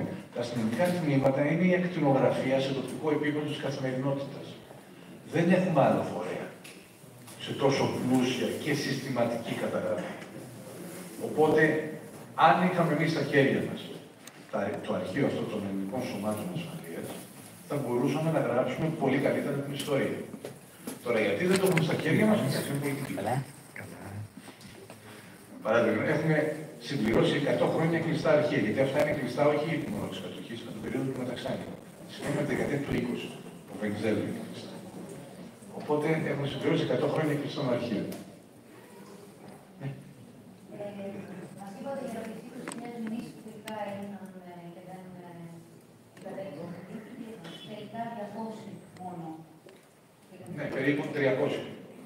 Υπάρχει από άλλα κράτη κάποιο ή κάποιο ιστορικό που κάνει την έρευνα. Ναι, έχετε δίκιο. Ακούστε, στη διεθνή πλειογραφία η Ελλάδα είναι σαν παράδειγμα, σαν παράδειγμα της ακραίας κατάστασης, της πλήρους ατιμωρησίας. Δηλαδή υπάρχουν οι άλλες περιπτώσεις και υπάρχει η Ελλάδα. Γιατί, κοιτάξτε τώρα, στη Γαλλία, ο αντίστοιχος Ράνης εκτελέστηκε. Ο αντίστοιχος Λάμπου εκτελέστηκε. Ο αντίστοιχος Ντερτιλής εκτελέστηκε. Ο Υπουργός Εσωτερικών αντίστοιχος εκτελέστηκε. Συνεργαστή, έγινε δημόσιο, κρατική. Και πολλά άλλα. Κρατικοποιήθηκαν τράπεζες, ορυχεία κτλ. Και όλα αυτά τα έκανε όχι κάποιος κομμουνιστής, ο Ντεγκόλ. Από όσο ξέρω, δεξιός ήταν. Υπήρχαν λοιπόν σε άλλες ευρωπαϊκές χώρες παραδειγματικές τιμωρίες, γιατί δεν γινόταν διαφορετικά. Δεν εξαντλήθηκε η διαδικασία, δεν θα μπορούσε η Ευρώπη να ανασυγκροτηθεί άμα συνέχισε να θυμάται τι έγινε την περίοδο του πολέμου. Ναι. Είναι και το θέμα, ναι, βέβαια, του ψυχρού πολέμου μετά κτλ. Όμως, η Ευρώπη έπρεπε να ξεχάσει γρήγορα για να καταφέρει το οικονομικό θαύμα της ανασυγκρότησης. Και σε αυτό βοήθησαν τα κεφάλαια που ήρθαν στις ΗΠΑ και η ανάγκη των ανθρώπων ήταν τόσο ακραίο αυτό που έγινε και τρομακτικό αυτό που έγινε στα χρόνια του πολέμου, που και οι θύτες και τα θύματα θέλαν να το κλείσουν.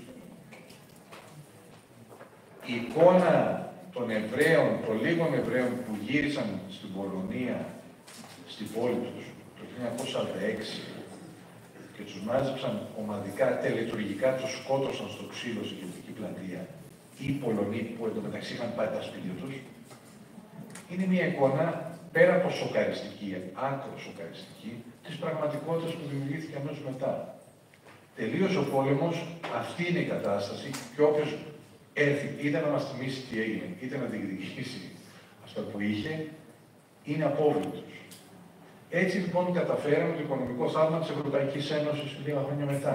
Γιατί σκεφτείτε πόσο κοντά είναι χρονικά αυτά τα δύο γεγονότα και βέβαια με πολλούς αξιωματούχους που έρχονταν από τα χρόνια της ναζιστικής κατοχής στην Ευρώπη. Μην πιάσουμε το θέμα της Ευρωπαϊκής Ένωσης, είναι και αυτό πώς γίνεται η Ευρωπαϊκή Ένωση, από ποια άτομα κτλ. Έτσι, πουθενά στην υπόλοιπη κατεχόμενη Ευρώπη δεν έγινε αυτό το ακραίο που έγινε στην Ελλάδα. Θα πει κάποιος ότι πουθενά δεν είχαμε Δεκεμβριανά και εμφύλιο πόλεμο μετά τη λήξη του πολέμου. Είναι και αυτός ένας λόγος, αλλά όχι μοναδικός. Ναι, κυρία.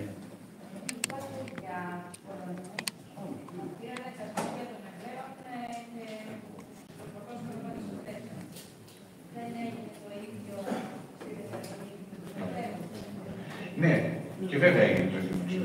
Και ήθελα να συμπληρώσω όχι μόνο το Πανεπιστήμιο χτίστηκε πάνω στο αρχαίο εβραϊκό νεκροταφείο. Το πιο ανατριχιαστικό ακόμη ήταν ότι το ελληνικό δοσιολογικό κράτος έβγαλε σε δημοκρασία τις μαρμάρινες επιτύμβιες όλα αυτά τα μάρμαρα και εμφανίστηκαν ιερείς Ορθόδοξοι και από τις 74 ενορίες, Ορθόδοξες ενορίες της Θεσσαλονίκης, για να πάρουν μάρμαρα να τα χρησιμοποιήσουν για οικονομικά υλικά. Και οι 74. Ούτε ένας δεν πήγε. Και οι 74 ενορίες πήγανε για να πάρουν τους τάφους των Εβραίων για να τους κάνουν δομικά υλικά. Γι' αυτό σας λέω, είναι αφίστευτο. Δεν ξέρω αν υπάρχει κάτι άλλο, ξέρω ότι μισό λεπτάκι θα έρθουμε, είναι και κάποιοι άλλοι φίλοι, ξέρετε. Να τα πούμε και ιδιαίτερως μετά, μην... Ναι. Ναι, ο κύριος εδώ μπροστά.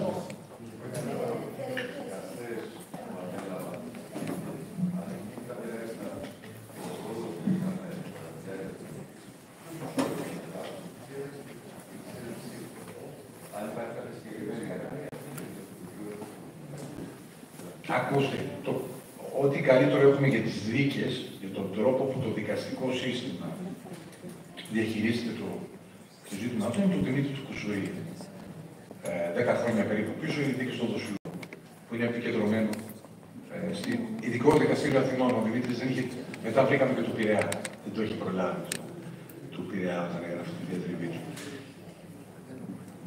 Ακούστε, εγώ νομίζω είναι το πιο χαρακτηριστικό παράδειγμα, ότι ο εισαγγελέας που ανέλαβε να προτίσει τα ειδικά δικαστήρια, γιατί ήταν ειδικά δικαστήρια αυτά, το συλλόγο δηλαδή, είχε ο ίδιος εναντίον του πάρα πολλές μηνύσεις στη συνεργασία με τους κατακτητές. Και είναι ο μετέπειτα πρωθυπουργός της Χούντας, ο Κωνσταντίνος Κόλλιας. Αυτός έκανε τα ειδικά δικαστήρια. Νομίζω ότι καταλαβαίνετε. Και το θέμα του ελληνικού δικαστικού, ξέρετε, έχουμε ιστεροικοποιήσει έστω και λίγο. Έχουμε δουλειές και έρευνες για τα σώματα ασφαλείας, για τις υπηρεσίες ασφαλείας, για την ελληνική επιχειρηματικότητα. Εκεί που δεν έχουμε απολύτως τίποτα είναι για την ιστορία του ελληνικού δικαστικού σώματος. Μάλλον μας ανήκει. Κύριος Μαυροθαλασσίτης και πάμε ναι. Ναι, βέβαια. Καταρχήν θέλω να ευχαριστήσω τον κύριο Χώρο. Είναι μια εκπληκτική συλλογικότητα, του συγχαίρω, μακριά από κάθε είδους πολιτικο-ιδεολογική εκμετάλλευση. Οι άνθρωποι ασκούν ένα εξαιρετικό έργο. Όχι μόνο σήμερα, αλλά και σε επίπεδο κουλτούρας και σε επίπεδο κοινωνικοποίησης και σε επίπεδο προβληματισμού και συζήτησης μόνοι τους. Εθελοντές, μακριά από κάθε οδηγεσία. Μπράβο τους, πάλι. Και μακάρι η κοινωνία να αγκαλιάσει αυτή τη συλλογικότητα και να δημιουργηθούν και άλλες. Η παρουσία σας εδώ εμένα μου αρέσει πολύ. Η κουβέντα γύρω από τους σύλλογους αναπτύσσει μια γνώση που δεν υπάρχει μαζικά. Αγνοώ το βιβλίο σας στα Δεκεμβριανά και θα ήθελα, είναι και μια πρόταση προς τον κοινοχώρο, να κάνει και μια παρουσίαση αυτού του βιβλίου στο Εγάλεο. Παρακαλώ. Έτσι όπως κάνετε αυτή, με πλήρη ανάλυση και κουβέντα, γιατί είναι ένα επίσης ταμπού ζήτημα για το οποίο δεν έχουμε μια, αν θέλετε, αντικειμενική γνώση. Ευχαριστώ πολύ. Θα το συζητήσουμε λοιπόν. Απλά θα ήθελα να πω το εξής. Το 90% των ανθρώπων που βρισκόμαστε σήμερα εδώ είμαστε άνω των 50. Δυστυχώς. Τα νέα παιδιά σήμερα πώς θα μπορούσαν να πληροφορηθούν όλα αυτά τα ιστορικά γεγονότα που δεν διδάσκονται πουθενά. Παρά μόνο, δεν ξέρω πώς να το πω, διαβάζοντας ένα βιβλίο ενδεχόμενα που ποτέ δεν θα πέσει στα χέρια τους. Ακούστε, υπάρχουν τρόποι. Πρώτα απ' όλα καταλαβαίνετε, δεν μπορούμε να υποκαταστήσουμε το ελληνικό κράτος και τη λειτουργία του θεσμικού φορείς. Δηλαδή, όσο και να το θέλουμε, δεν μπορούμε να μάθουμε εμείς την ιστορία στους ανθρώπους. Κανονικά πρέπει να το κάνει αυτό το ελληνικό κράτος. Και δεν είναι σωστό να το κάνουμε. Αυτό είναι θεσμικό. Υπάρχουν τρόποι, άλλοι τρόποι. Δηλαδή, πολλοί νέοι άνθρωποι έρχονται στους ιστορικούς περιπάτους που κάνουν, τις Κυριακές. Και εκεί πέρα συζητάμε αρκετά. Πολλοί νέοι άνθρωποι βλέπουν τα διάφορα βιντεάκια που κάνουν, σαν αυτό που σας είπα για τους ανάπηρους. Που είναι λίγο δύσκολο να διαβάσει τώρα 400 σελίδες, αν και έχω εντυπωσιαστεί από τον αριθμό των ανθρώπων που έχουν πάρει το βιβλίο και το έχουν διαβάσει. Δεν το πήραν μόνο, το έχουν διαβάσει και όλες, γιατί μου στέλνουν μηνύματα. Ναι, και είναι εντυπωσιακό. Λέμε ότι οι άνθρωποι δεν διαβάζουν, είναι οι εύκολες δικαιολογίες που λέμε εμείς ιστορικοί, δεν τους ασχολείται με την ιστορία, δεν τους ενδιαφέρει. Είναι η εύκολη δικαιολογία. Υπάρχουν άλλοι τρόποι που τραβάνε τους νεότερους ανθρώπους. Οπότε προσπαθώ και εγώ και νομίζω και άλλοι συναδελφοί μου να χρησιμοποιήσουμε αυτό. Θύμωσε κανείς. Θύμωσε κανείς. Δεν ξέρω αν... Λοιπόν, θέλετε να κάνουμε 2-3 ακόμη, γιατί έχετε κουραστεί κιόλας από το έχουμε... Δεν ξέρω αν υπάρχουν 1-2 ερωτήσεις ακόμη να πούμε ο κύριος στο βάθος και ο κύριος στην πόρτα. Ναι. Ναι, εγώ ήθελα να σας πω ότι διαβάζοντας το βιβλίο σας, θεωρήσω ότι είναι πάρα πολύ ζωντανό, όχι μόνο για την περιγράφη στην εποχή εκείνη, γιατί βρήκα πάρα πολλές στατιστικές για την εποχή που περνάμε. Και δεν ξέρω αν σε αυτό το πράγμα πέφτω έξω ή είστε σύμφωνος. Το ότι τα μνημονιακά χρόνια υποταχθήκαμε και δώσαμε όλο τον κρατικό μηχανισμό να εξυπηρετήσει της Τρόικας τις εντολές. Και εσείς όμως σχεδόν ο ελληνικός κόσμος το δέχτηκε και συμμετείχε. Αυτό μου δείχνει, μου φέρει μια αντιστοιχία με τότε εποχή. Το ότι η ιδιοκτησία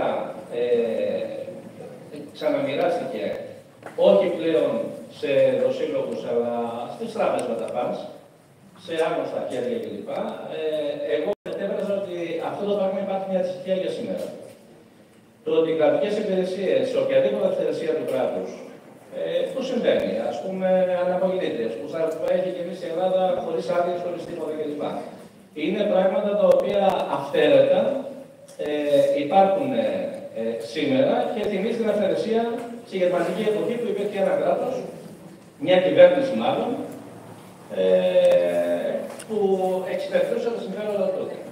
Και βέβαια, όπως τότε, οι δημοσιογράφοι εκθιάζανε τις γερμανικές υπηρεσίες για να πάνε να δουλέψουν, σαν σίγουρο μισθό κλπ.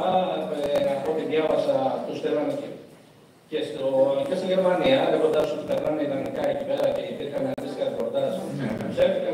Και αυτό πάλι έχει μια αντιστοιχία με τόσες χιλιάδες παιδιά που έχουν φύγει από την Ελλάδα κλπ. Επειδή δεν μπορούν να επιβιώσουν. Γιατί και εκείνοι φύγανε γιατί δεν μπορούσαν να επιβιώσουν στις εποχές τότε. Αυτό είναι το ερώτημά μου. Αν η ιστορία επαναλαμβάνεται, αν η ιστορία έχει αντιστοιχίες τότε και σήμερα με τα μνημονιακά χρόνια. Τότε βέβαια υπήρχε ένα ΕΑΜ και οι άλλες οργανώσεις οι οποίες κοντραρίστηκαν, σήμερα δεν υπήρχε καμία. Δεν υπάρχει καμία φωνή που να κοντράρει, καμία φωνή που να οργανώσει το θυμό, το λαϊκό, ενάντια σε αυτά που περάσαμε, τα πράγματα εδώ και 14 χρόνια. Τότε αυτός ο θυμός οργανώθηκε μέσα σε 2-3 χρόνια και είναι αυτό. Άσχετα με την άδικη εξέλιξή του. Αυτό είναι. Ακούστε, εγώ είμαι πολύ προσεκτικός σε αυτό που λέτε τις αντιστοιχίες και αναλογίες. Πρώτα απ' όλα γιατί είμαι προσεκτικός γιατί ξέρετε, υπήρχαν εκατοντάδες χιλιάδες νεκροί.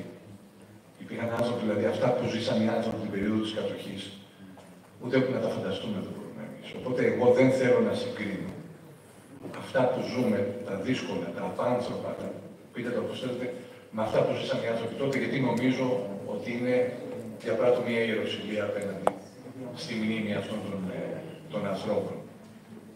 Τώρα, αυτό που περιγράφεται είναι μια διαρκής κατάσταση που έχει απλά εξάρτηση. Δηλαδή, η εκμετάλλευση των ανθρώπων, του εργατικού δυναμικού, των παραγωγικών πηγών, η ανελευθερία κτλ. Ψάξτε να βρείτε μια περίοδο που δεν υπάρχουν. Οπότε, γιατί να τα συγκρίνουμε με την περίοδο της κατοχής. Είναι διαρκώς εδώ. Μπορεί να κρύβονται πίσω από κάποιες μέρες παχών αγελάδων που είχαμε καλά εισοδήματα και δεν ασχολούμασταν με αυτά, στις δεκαετίες του 80, του 90, του 2000. Αλλά αν κάτσουμε και το σκεφτούμε λίγο, αυτά τα δύσκολα χρόνια, τα ανελεύθερα χρόνια, τα αυταρχικά χρόνια, ήταν εδώ και στη δεκαετία του 70 και του 60 και του 50 και του 40 και του 30 και του 20, όσο πάτε πίσω. Οπότε, μην τα συγκρίνουμε αυτά που ζούμε σήμερα μόνο με την περίοδο της κατοχής, νομίζω ότι δεν υπάρχει σύγκριση. Να δούμε ότι είναι αυτός ο τρόπος που λειτουργούν οι καπιταλιστικές κοινωνίες, έτσι λειτουργούν, και να δούμε επίσης ότι αν νομίζαμε ποτέ ότι υπήρχε μια ιστορική περίοδος που αυτή η χώρα ήταν πλήρως ανεξάρτητη, θα πρέπει να το αναθεωρήσουμε. Δεν υπήρξε ποτέ. Όχι μόνο η Ελλάδα, και πολλές άλλες χώρες. Και πλέον μέσα αυτό που ονομάζεται η παγκοσμιοποίηση, τέλος πάντων, όλες οι χώρες εξαρτούνται από τις άλλες, ακόμη και οι μεγαλύτερες και πιο ισχυρές. Πλέον καμία χώρα δεν είναι ανεξάρτητη σε αυτόν τον πλανήτη. Οπότε, λέω λοιπόν ότι ας προσπαθήσουμε να φτιάξουμε ερωτήματα, λίγο, να προσπαθήσουμε να δούμε λίγο πιο βαθιά αυτό το πράγμα το οποίο αντιμετωπίζουμε.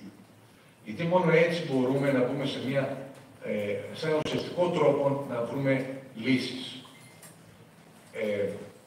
Νομίζω ότι αυτό θα μας βοηθήσει περισσότερο να το κάνουμε με αυτόν τον τρόπο. Ναι, ο κύριος, ναι. Και οι κύριοι στο βάθος να το κλείσουν, ναι. Κανένας κομμουνιστής είχε εδώ κανένα το βάθος να χωρίσει. Δεν υπήρξε το σύλλογο. Αυτό είναι πολιτικό ιδεολογικό. Υπάρχουν στοιχεία για να μεταφραστεί σε επίπεδο κοινωνικό, δηλαδή σε επίπεδο τάξεων. Αγρότες, εργάτες, αυτοί, οτιδήποτε. Υπάρχει κάποια γνώση από αυτό το ζήτημα. Ναι. Ακούστε, όταν λέω κανένας που δεν εννοώ, το είπα και πριν, εννοώ πολιτικά μαζικά. Τώρα, ξέρετε, οι κομμουνιστές που συνεργάστηκαν με τους Γερμανούς, Μανολέας, τον αναφέρω στο βιβλίο, που ήταν βουλευτής του ΚΚΕ, που συνεργάστηκε στενότερα. Κι άλλοι. Μονομένες περιπτώσεις. Ο Τυρίμος, τι πολύ. Που είχαν περάσει ήδη από την άλλη πλευρά επί μεταξά. Τώρα, ποιος είναι ο χαρακτήρας, να το πω διαφορετικά. Στα τάγματα ασφαλείας, οι περισσότεροι άνθρωποι που εντάσσονται είναι αυτό που θα λέγαμε λαϊκά στρώματα. Άμα δείτε, στα Μητρώα που σώζονται, γιατί πρωτοποιήθηκαν τα υπόλοιπα, στα Μητρώα που σώζονται βλέπουμε ανθρώπους που είναι κυρίως αγρότες από την επαρχία, μιλάω για το Τάγμα Ασφαλείας Αθηνών. Άνθρωποι κυρίως από την επαρχία που είναι κυρίως αγρότες ή υπάρχουν κάποιοι τεχνίτες, δηλαδή είναι τα λαϊκά στρώματα. Αλλά το θέμα εδώ δεν είναι αυτό. Πάντα υπάρχουν άνθρωποι που πεινάνε και θα συνεργαστούν με οποιονδήποτε για να επιβιώσουν.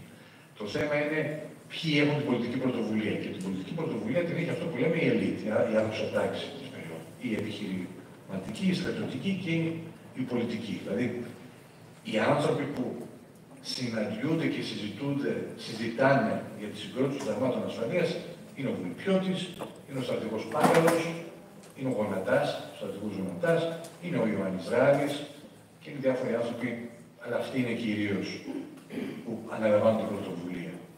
Την πρωτοβουλία δεν την αναλαμβάνει κάποιος μαραγκός ή κάποιος ξυλουργός ή κάποιος δημόσιος υπάλληλος. Εκεί, αφού θα γίνουν τα τάγματα ασφαλείας και με τον Τετιλή πρωτοδιοικητή, θα πάνε, θα προσχωρήσουν όπως και στη χωροφυλακή μπήκανε απλοί άνθρωποι, δηλαδή που δεν ήταν πλούσιοι. Η ευκατάσταση αυτή τη δουλειά δεν την κάνουν οι αγροτικές τάξεις. Δεν παίρνουν τα όπλα τώρα μεγαλοβιομήχανοι πουθενά, όχι μόνο στην Ελλάδα, τραπεζίτες και τέτοια, εφοπλιστές. Τα όπλα τα παίρνουν αγρότες, λαϊκές τάξεις. Το θέμα είναι ποιος έχει την πολιτική πρωτοβουλία για να γίνει αυτό. Αυτό πρέπει να κοιτάμε. Και από εκεί προκύπτει η ταξικότητα της σύγκρουσης. Αν θέλετε. Στη γενική ζήτηση.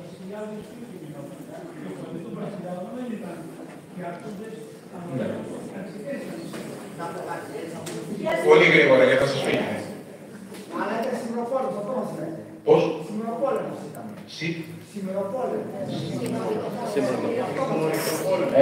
Συγγνώμη. Ήθελα να ρωτήσω κάτι. Στην έρευνά σας σίγουρα πέσατε πάνω στη δράση της όπλα. Ναι. Έχετε εκτίμηση, έχετε μια πρώτη εκτίμηση για τη δράση της. Πώς την εκτιμάτε? Και πρώτη και δεύτερη και τελική. Πρώτα απ' όλα, τη δράση της όπλα τη βλέπω κυρίως στο βιβλίο μου για τον Δικαιωριανά. Γι' αυτό δεν κάνω μια ιδιαίτερη αναφορά. Γίνονται αναφορές στο βιβλίο του Σύλλογους, αλλά τη δράση της όπλα την έχω δει κυρίως στο βιβλίο για τον Δικαιωριανά και στο πρώτο βιβλίο που είναι για την εμπειρία της κατοχής και της αντίστασης στην Αθήνα. Οπότε δεν θέλω να επαναλαμβάνομαι και να αναφέρω πάλι τα ίδια στο τρίτο βιβλίο. Η εικόνα που έχω εγώ από τα στοιχεία είναι μια έρευνα που δεν έχει ολοκληρωθεί, αλλά μέχρι εκεί που έχει φτάσει, που έχει προχωρήσει αρκετά, είναι ότι όπλα και οι μηχανισμοί, τα συντάγματα του Ελλάδος προσπαθούν να στοιχειοθετήσουν, να το ξεκινήσω μάλλον από την περίοδο της κατοχής, γιατί είχα συνδεδεμένο τα Δεκεμβρινά. Στην κατοχή εκτελούν ανθρώπους που συνεργάζονται με τους κατακτητές. Είναι ξεκάθαρη. Εκτελούν και αθώους, κάποιοι είναι αθώοι. Αλλά αυτό γίνεται πάντα σε εμφυλίους πολέμους. Λοιπόν, αλλά η μεγάλη πλειονότητα είναι άνθρωποι οι οποίοι συνεργάζονται με τους κατακτητές. Και άνθρωποι που συνεργάζονται με τους κατακτητές όχι οικονομικά, δεν εκτελούν βιομήχανους και τέτοια. Εκτελούν ανθρώπους που είναι στην ένοπλη συνεργασία. Καταδότες, πληροφοριοδότες, άνδρες των ταγμάτων ασφαλείας, χωροφυλακής, ειδική ασφάλεια κτλ. Στα Δεκεμβριανά προσπαθούν να στοιχειοδοτήσουν κατηγορία και εκτελούν ανθρώπους πάλι με την ίδια λογική. Ακούστε, η Αθήνα και ο Πειραιάς τότε δεν είναι όπως σήμερα. Ήταν πολύ εύκολο. Σε κάθε γειτονιά ξέρεις πολύ καλά ποιος έκανε τι. Και αυτές οι πληροφορίες προκύπτουν από επώνυμες καταγγελίες ανθρώπων που ζούσαν, που έζησαν στην περίοδο της κατοχής, αμέσως μετά τη λήξη της κατοχής, αλλά και ήδη από τα χρόνια της κατοχής. Οπότε, εγώ είμαι πεπισμένος ότι η όπλα ξέρει πολύ καλά τι κάνει. Παρά το γεγονός ότι είναι πολύ δύσκολο να καταλάβει κάποιος και να δικαιολογήσει κάποιος τη δράση μιας οργάνωσης που ήταν σκοτεινή και εκτελούσε ανθρώπους. Αλλά αν πας με την ηθική του σήμερα να καταλάβεις τι έγινε τότε, δεν θα καταλάβεις τίποτα. Αυτό είναι το μόνο σίγουρο. Οπότε, όπως όταν είχα βρει και εγώ έναν επικεφαλής όπλα του πάντων στην Κεσαριανή και πήγαμε τη λογική του 2003 που κάναμε τη συνέντευξη και του είπαμε, και εσείς σκοτώνατε ανθρώπους. Ο άνθρωπος μου απάντησε, ξέρεις, όταν υπήρχε κάποιος που κατέδιδε την οργάνωση, έπρεπε να πεθάνει εκείνη τη στιγμή. Δεν μπορούσα να περιμένω να έρθει η απελευθέρωση, να πάει να δικαστεί σε αστικά δικαστήρια, γιατί στο μεταξύ θα έχει ξεπατώσει όλη την οργάνωση. Οπότε είναι τόσο απλά τα πράγματα. Το ότι αν θέλουμε να εθελοτυφλούμε, δεν μιλάω για σας, μιλάω γενικά, εντάξει, και να λέμε ότι να συνεχίζουμε αυτή την ρητορική ότι η όπλα σκότωσε 50 ή 20.000 ανθρώπους Σαββατοκυριακά, άμα πάμε με βεβαιότητες στην ιστορία, θα εισπράξουμε τη βεβαιότητά μας πίσω. Στην ιστορία πας με ερωτήματα. Αν πας με βεβαιότητες, μην ασχοληθείς με την ιστορία καλύτερα. Δεν γίνεται έτσι και ναι, βέβαια, οι τροτσκιστές, αρχαιομαρξιστές. Ναι, είναι η μοναδική περίπτωση εσωτερικής καθάρισης διαφωνούν τους αριστεροί. Ναι, εκεί είναι αμυγός πολιτικές λογικές. Μαλτέζος είναι άλλη περίπτωση. Ο Μαλτέζος πέρασε από την άλλη πλευρά. Οπότε, ο Μαλτέζος πέρασε από την άλλη πλευρά και ήταν παραδειγματική εκτέλεση. Ο Μαλτέζος, για να μην συνεχίσει αυτή η διαδικασία, πρέπει να καταλαβαίνουμε αυτό. Ο Μαλτέζος ήταν μεγάλη προσωπικότητα. Πέρασε από την αντιαμική πλευρά. Και τέθηκε επικεφαλής των αντιαμικών αντιστασιακών οργανώσεων. Οπότε το ΕΑΜ ήθελε να σταματήσει αυτό στην αρχή. Δηλαδή, για να μην υπάρχουν αντίστοιχες περιπτώσεις. Οπότε έχουμε μια παραδειγματική εκτέλεση. Ο Μαλτέζος δεν είναι το σύλλογο, βέβαια. Τον εκτελούν γιατί πέρασε από την άλλη πλευρά. Ναι, είναι πολλά, ναι, εννοείται πρέπει να. Ωραία. Να σας ευχαριστήσω πολύ που ήρθατε. Να είστε καλά.